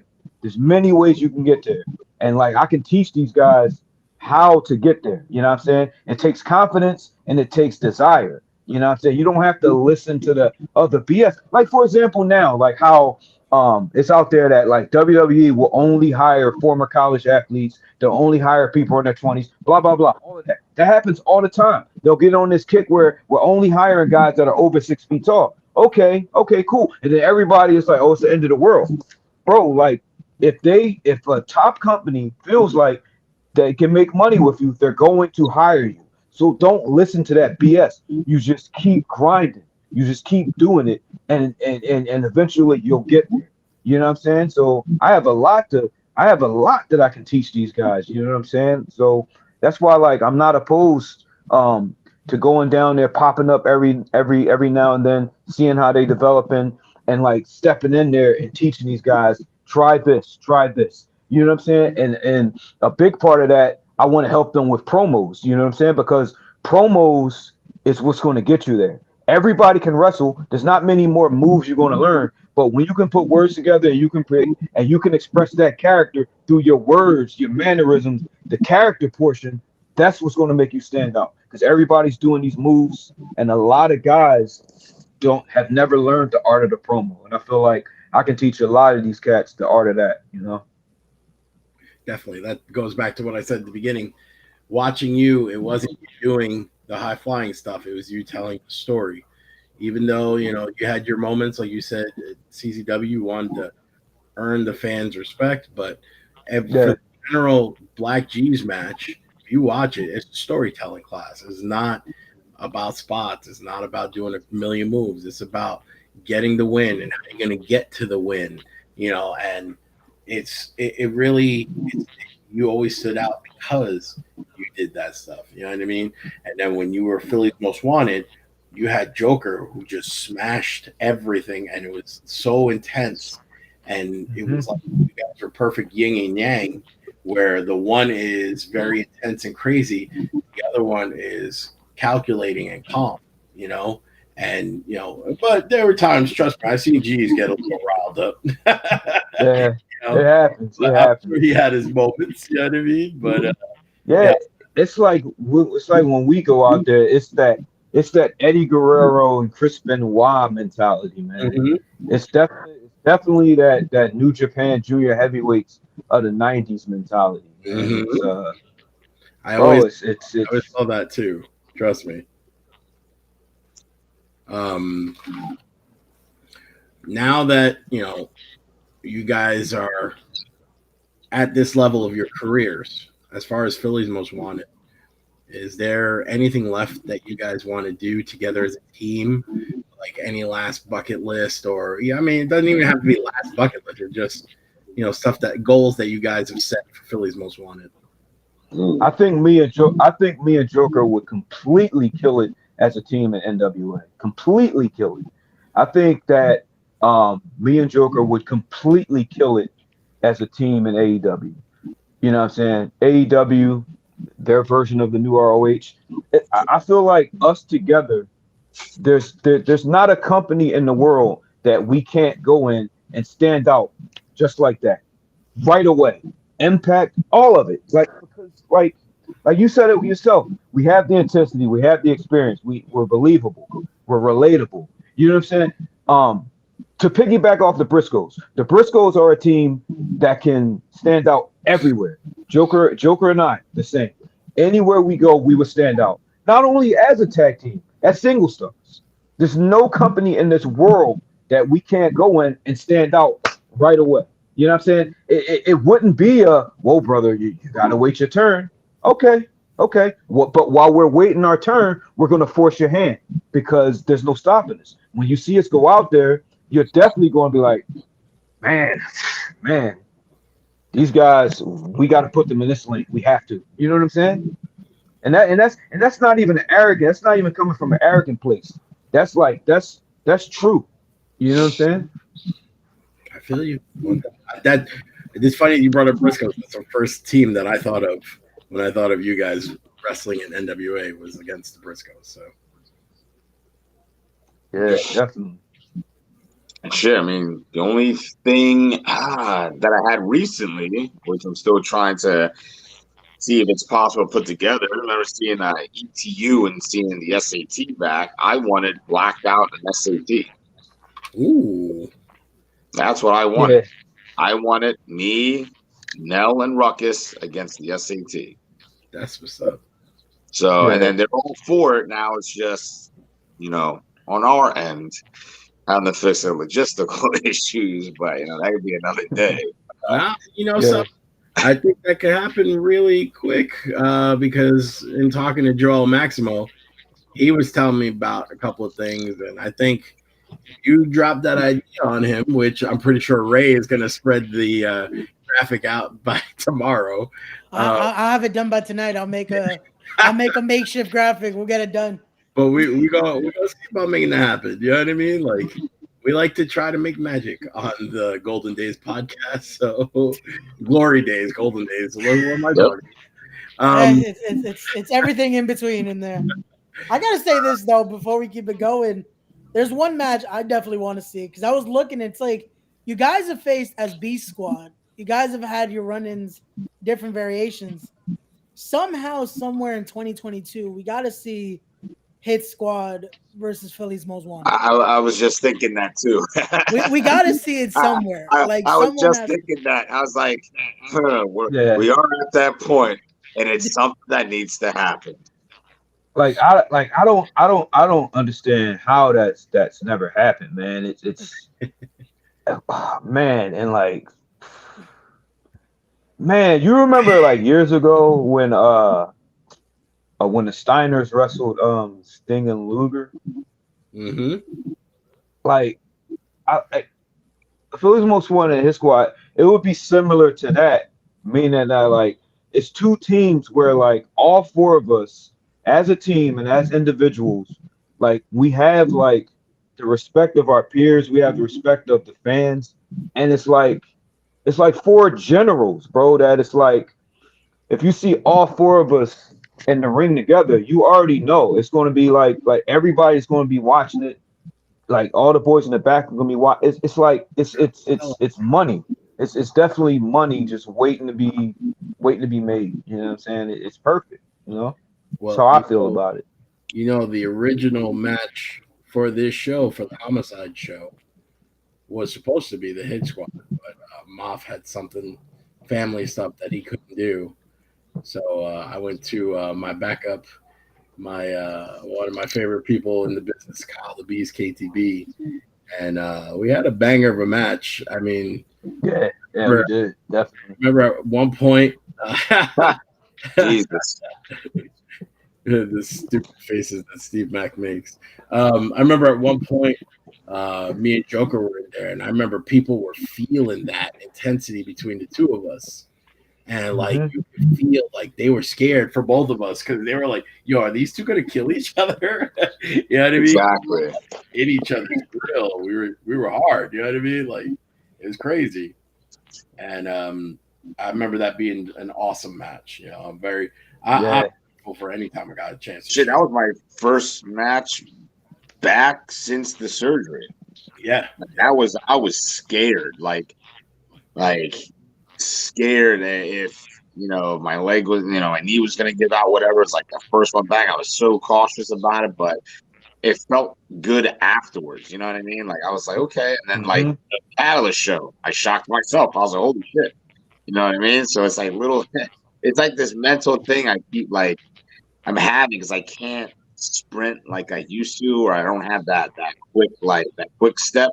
It's not natural anymore, and it's just like, I just got to get past that barrier and whatnot, and then just get back into like the whole group and having fun, and that's about it. I felt so bad. I remember years ago when the rep wanted to wrestle us, and I had to decline. I didn't feel as though I could give my 100% to them, like the way how I was at the time when Philly's Most Wanted to climb against, Homicide and Kingston, us against Azure and Bandito. Like I felt like I was so fast then, and I still wanted to have that same speed and intensity and not second guess myself on if I'm going to re-aggravate something, even though like I shouldn't, you know what I mean? Like it's all fixed and shit. It was just a freak accident that happened.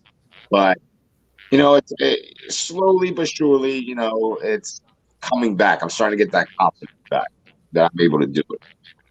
Well, I thought you looked great at Catalyst last week, and like I said, I know I can't wait to do more stuff because we had way too much fun, and I'm happy that we're all at a place in our careers we're able to have fun doing this because we all love it. We all have a very intense love affair going on with wrestling for the last 20 plus years, and it's great to share the ring with guys who share the same love and mentality that I have.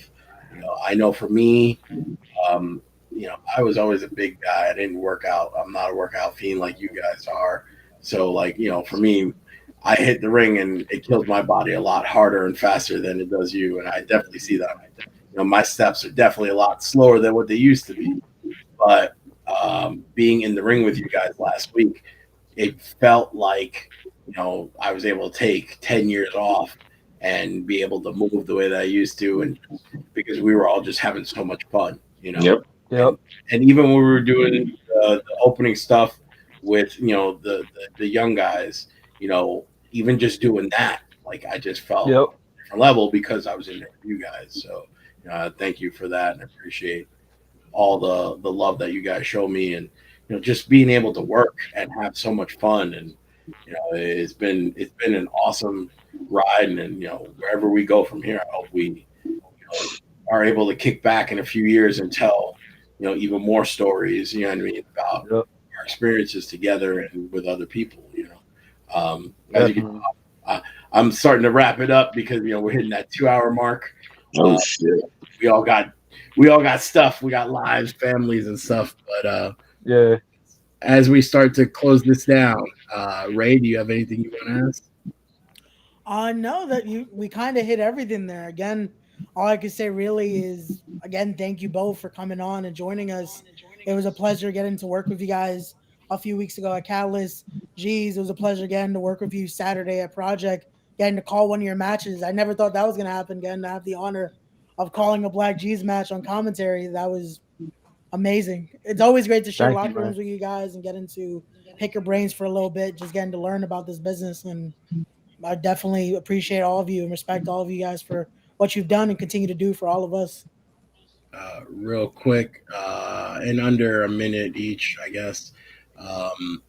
What are your closing thoughts on Combat Zone, because originally that was the theme of this show, was discussing the glory days of Combat Zone with you guys, since you guys were the major characters in that company during its glory days. What are your thoughts? And if you want to plug any social media or anything like that, any upcoming shows, Joker, you want to start off?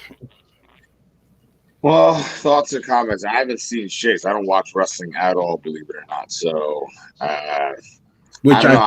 I guess I would have to go to the training center and see how they are. I know a couple of the younger guys there, so I'm curious. I mean, there's a possibility for everything. Maybe a rebranding or whatever. But I mean, sky's the limit for anything. You know what I mean? Unless you self-sabotage yourself. Shows coming up. I get offers here and there. It's so like I'm not 100% committed on a lot of things. That's just me, because I mean, I have, life's going forward and shit. You forget about things, and with me and work and family. So I just look forward to like the next Atlas shows or any shows with you guys. Definitely on.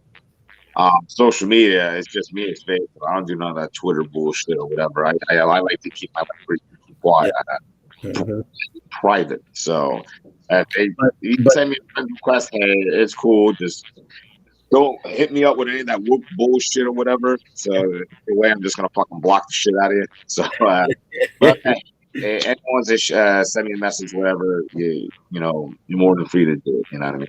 And thank you for everything. Thank you. You have a big, important place in your heart. Is that? Can we talk about that real quick? Like, what's that? CZW Combat Zone. Is that like a big place? Is that your home? Is that like your thoughts on CZW in general, the history of CZW? That locker room at the time when we were at our prime was like the best locker room you could ever be in. And it's probably along the lines of JP is to you. You know what I mean? That's your home. CZW at the time, like once we've earned our spot and had respect for the guys like Beater and Flash and Nikki and Justice and Messiah and all of them. There was a nice sense of belonging and an actual legitimate like homegrown locker room. You know what I mean? Like it wasn't a place where people came in and like I'm talking about like the whole locker room are just implants. No, these were like CZW guys, and that was probably the best time in wrestling in my life, was being in that locker room. I always look forward to being there, like, once a month, and then once we did that 2 times a month, and being around the guys, and like it was fun. Like you went out there was no stress, no pressure. It was just go out there. You gave it all because you believed in a higher power, which was the company. It was the best, and I've never experienced that ever again. I don't think I ever will, honestly. It's just it will never be the same, because it was that gang mentality. Like everyone backed each other the fuck up. You know what I mean? And I don't think I'll ever experience that at that type of scale with us. Yeah, with our group, like me, you, Jeez, D and Eddie, if we're all together, yeah. But it wasn't. It's not going to be to that scale where it's a whole locker room and that hunger we had to try to take someone else's spot in a competitive way. Like I said, best moment of my life was around that time. Jeez, what does CZW mean to you, and what do you got upcoming? I mean, like I was at CZW for a long time, and like I said earlier, there was a time where like the goal was to get in CZW. Then the goal was to, what if I could be in Best of the Best? What if I could be in Cage of Death? All of that, you know what I'm saying? I want to impress Zandig. I want to like get the respect of the guys that came before me in CZW, the Trent Acids, the Nick Gages, you know what I'm saying? Messiah, Justice Payne, all of those guys. And then to eventually work my way into a position where I was a general in that locker room. I'd be lying if I said that I didn't want. There's a even now, like there's a big part of me that wants CZW to succeed, and I know that statement there is going to be met with a lot of like frowning. But when you think about it, I was there for a very long time. It's always gonna have a special place in my heart. You know what I'm saying? I mean, yeah, there was a time where it was a very toxic environment, all due to how one person carried themselves. But it is a lane for younger guys to get some experience. You know what I'm saying? And like you already know, when you're young in the business, you need as much experience as possible. It's still providing that for these guys, and I think as long as like people that are positive, that actually know what they're talking about, are there to guide these younger cats, they'll be fine. You know what I mean? Uh, as far as like upcoming stuff, I have a lot of stuff coming up in May. Social media, Instagram and Twitter is Jeez215. I always advertise what I have going on Instagram, on Twitter. You know what I'm saying? So that's pretty much it. You know. I want to thank you guys for having us on here, man. Steve, you my guy, man. You family, bro. You know what I'm Same. saying? I love you, bro. And Ray, thank you, man. Like I was telling you before, man, we all do appreciate being able to have this platform to come on and tell our story and show our appreciation for the support we've gotten over the years. So like, it's definitely appreciated. Thanks again. Yep. Same here. I love you guys too. You guys are definitely my fam, and my house is always open to you guys no matter what. And even if it's a cardboard box, you need a spot, you guys got it. Geez, I don't know if I ever did this, but I always wanted to thank you, because when me and Moff showed up at CZW, what was that, 2016? And yeah, something like that. Yeah. We won the tag belts. It was against you and Pepper Parks, who's now the Blade in AEW. And it was really cool that I was able to win in a match against you, because, like I said, I always had mad respect for you too. You were CZW, you were True Blood CZW from back in the days, and having that opportunity to go in there with you guys and win those titles. And I always looked at the lineage of those titles, and going back to when the Haas brothers were tag champs. I always wanted to be CZW tag champ, and I don't know about Moff so much as far as what they meant to him, but to me, winning the CZW tag titles and the history with you guys having it, Haas brothers, Johnny and Trent, Nikki and Nate, and just the roster of CZW guys that, I always respected and always looked up to, and being able to go in there with you and work, and you put us over, and that always meant a lot to me. So I always thank you for that. It always meant the world to me. And, you helped me get to a goal that I always had, which I never thought I was going to ever do. So I always thank you for that, and I just want you to know that meant a ton to me, especially because we are boys the way that we are. It was such a big thing for me, and it's always one of my career highlights. So thank you very much. I guess we lost Joker. I know he a lot of stuff going on, but yeah, we'll definitely thank him for being on here. I'm gonna just say thank you again for being a part of this, you guys. I'm glad that things are working out the way they are for everybody. I want to definitely see you guys in the SAT go at it, and you guys in the Briscoes. And hell, I want to see you guys Homicide and Key go at it. You know what I mean? Like, oh man, yeah, that needs to happen too. Rottweilers and Philly's most wild. You got to do graphics, right? I'm already working on one right now, so it'll be posted in a little bit. Let me just tell you, every time Ray works on a graphic, the match usually happens right after. So, something's gonna pop off. You know what I mean? But I thank you for being a part of this tonight, and just thank you for being one of the best vets in the locker room. It's always been an honor and a pleasure to share all locker rooms with you, and I'm grateful that I got to know you and Joker the way that I did, and I thank you very much for everything. Thank you, Sid. Right?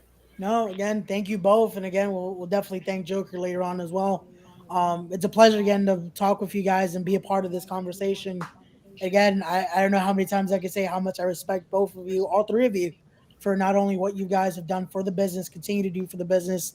Again, being willing to talk to us young guys and give us so much advice. Like any locker room should be honored to have all three of you, especially having all three of you at the same time. It's amazing for that Catalyst locker room as well. And again, any locker room that brings you guys in, it's truly a pleasure. And thank you so much for coming on, man.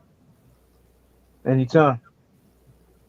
So real quick before you go, Ray, shout out to Billy Corgan and NWA because they're giving a lot of guys like Homicide and Jeez who I'm pretty sure a lot of them felt like, well, AEW ain't doing nothing with me or Impact or WWE, and then Billy Corgan comes up and Corgan comes up and he opens up NWA and gives everybody another spot to work. And the good thing is that there's a lot of great talent that's working and hustling at NWA to where it made other people notice and start to change their product to reflect what NWA is doing. And G's been there. It's practically the beginning of that revival. You know what I mean? And that's pretty dope to me that that I get to see my boys get that work. So shout out to NWA and Billy Corgan. Oh, definitely. It's amazing to see again that revival of the company, and also again to see you guys on there. It truly is amazing seeing. Hey, Homicide right now is the junior heavyweight champion. Yeah. Again, it's insane seeing what you guys are doing with Austin Idol as well. Jeez, it's great. It's awesome to see you guys keep killing it. And again, thank you to Billy Corgan. Thank you to NWA. And again, wrestling is still alive, man. It's still kicking. Yeah. We love to see it. So once again, Steve, thank you so much for being the co-host here. It's a great podcast here.